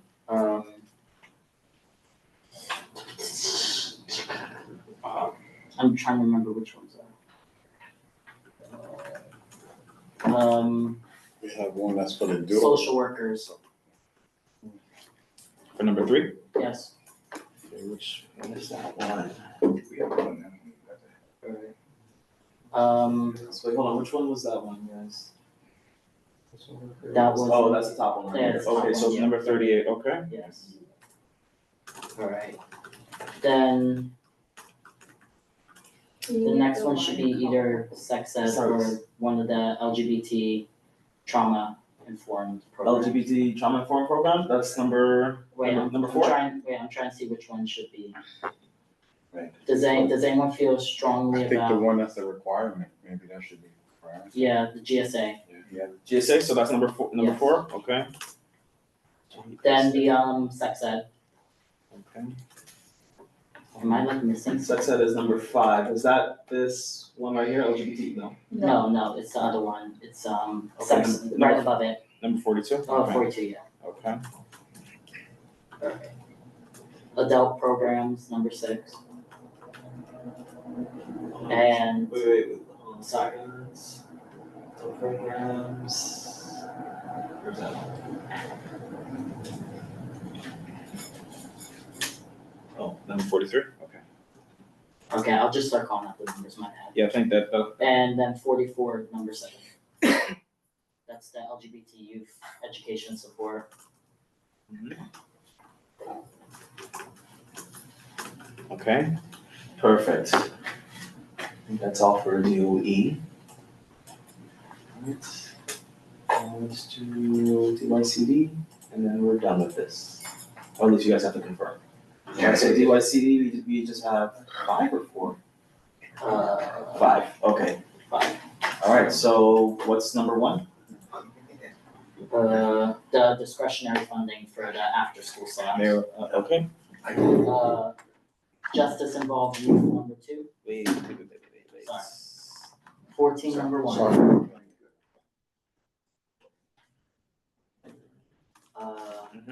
15, number 2, because that's justice involved youth.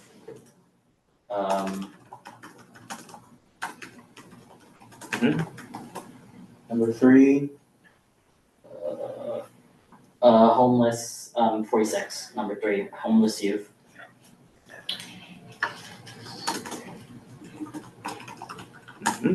Number 4, number 47, that's the migrant youth. Okay. And number 5 is the work, learn, and grow. Is that a new request? Or? No, sorry, No, that's 27. My bad. That's white people. Okay. I think the new request that the principal made, the superintendent, we should invite that principal in. Yeah, before we make that request. Because I think we need to make sure that the schools come to us and it's not just word of mouth. Excellent. Okay, so committee members, you all are in agreement with the decision? No objection. Objection? Perfect. Do we have to take out? I think we should just take an official vote. If you'd like just to, to make sure. I would like to make sure that it's like, just in case no one, I'm not saying anyone here will do it, but just to make sure it's clear what people voted. Okay. If you're in agreement, yes. If no. Do we have to make a motion? You can if you'd like to. Would anyone like to make a motion to adopt? Okay. Motion on the floor to adopt the priority rankings and the agency rankings and the finalized language as it is written here. To submit to district needs. To submit to district needs and budget. Second. Does everyone understand what we're voting on? Yes. Hey, man. Yeah, I was out before my committee. We would start doing this at 9:30. We heard. Come I on, was we there. can add some disgruntled folk. Hey, listen, you know what? I take the time. Let Khalid call the roll. We're gonna walk through all of it. Let Khalid call the roll, please. I want to get my zone in hand. Thank you. Okay.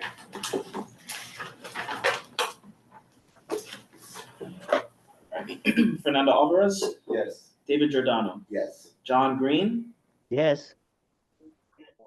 Kira Jerez Alston, Yes. James Kemp, Somebody impersonating John. Jessica Morris, Yes. Hayward Newton. Yeah.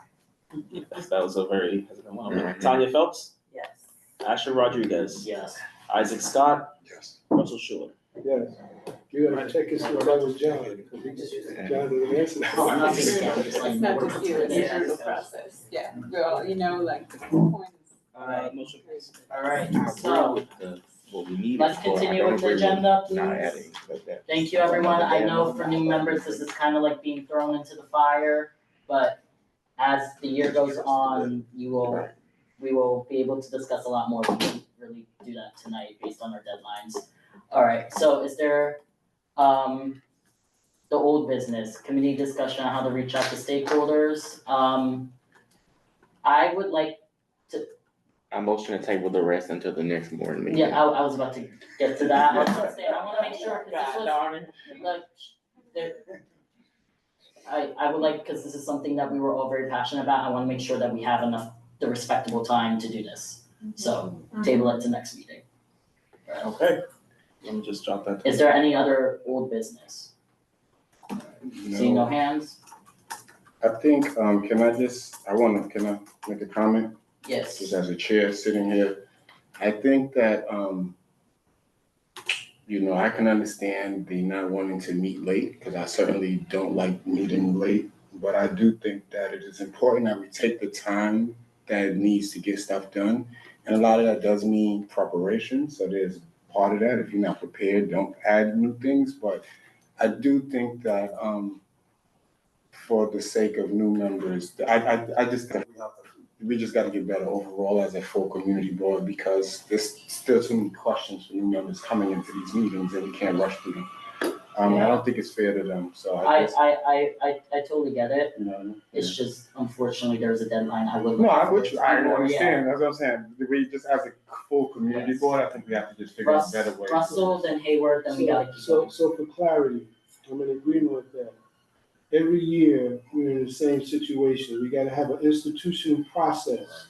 We gotta have the level of commitment of who joins, whether it's a public member or full board members, and we have to get the information that we have that's presented to you, learn it, and have an intelligent approach to adding to the conversation, or let the process go. We have to establish that. So everybody's coming in the game, we spoke earlier. Everybody comes in the middle of the game to make real decisions. And you should not pressure yourself. New members should not pressure themselves, nor should we be asking a new member with no knowledge or very little knowledge, unless they're bringing that experience to the table, ask them to make some vital decisions. So we gotta rest on where we are, leave it to the experience, because we've gone through the process, and let it go.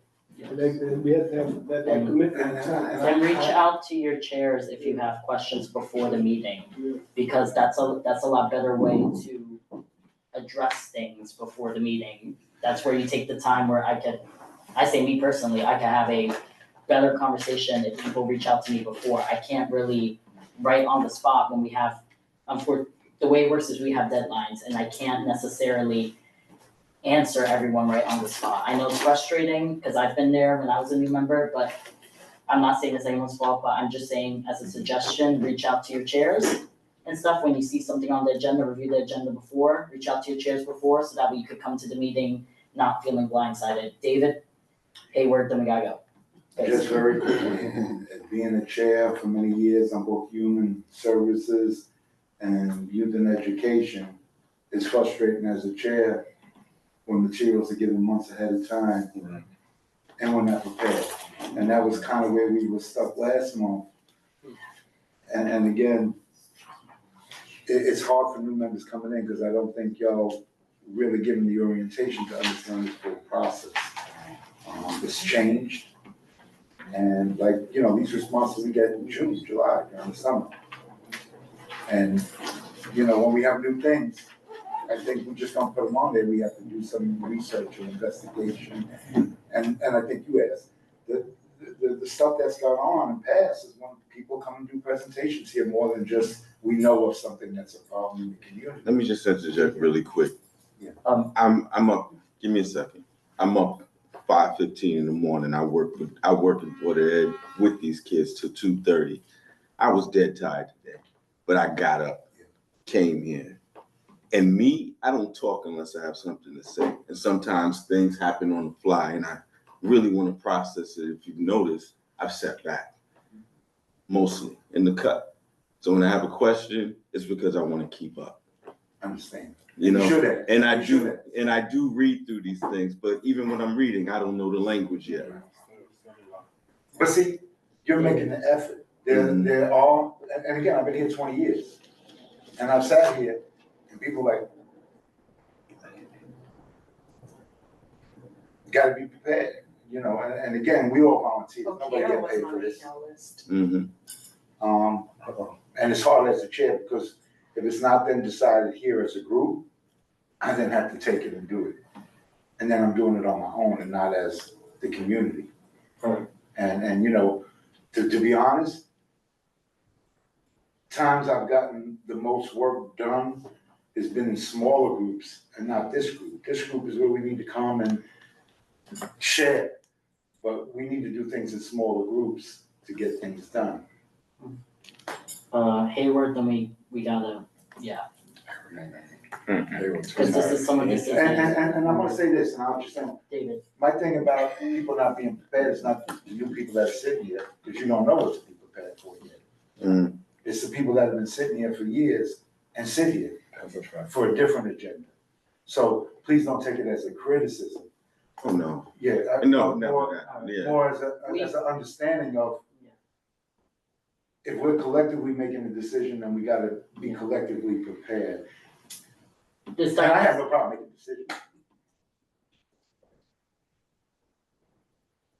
But you're doing it with the best information that you have based on your understanding. All right. Appreciate the dialogue, but I unfortunately do have to move it along. We can have more conversations offline about this. All right, next. John Green and Sage did have their hands raised online. I don't know if you want to recognize them or if you want to keep moving. I think I'm gonna keep moving because. All right. Any new business? All right. Seeing no new business. Khalid, please call the roll. You got it. Fernando Alvarez. Here. David Giordano. Present. John Green. Here. Thank you. Kara Jerez Alston. Here. James Kemp. Here. Jessica Morris. Here.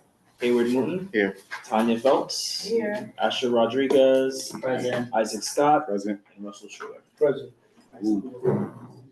All right, meeting is adjourned at 9:05. Oh, yeah, that's what I was gonna ask. All right. Take one of these? We all. Yeah, with one of these.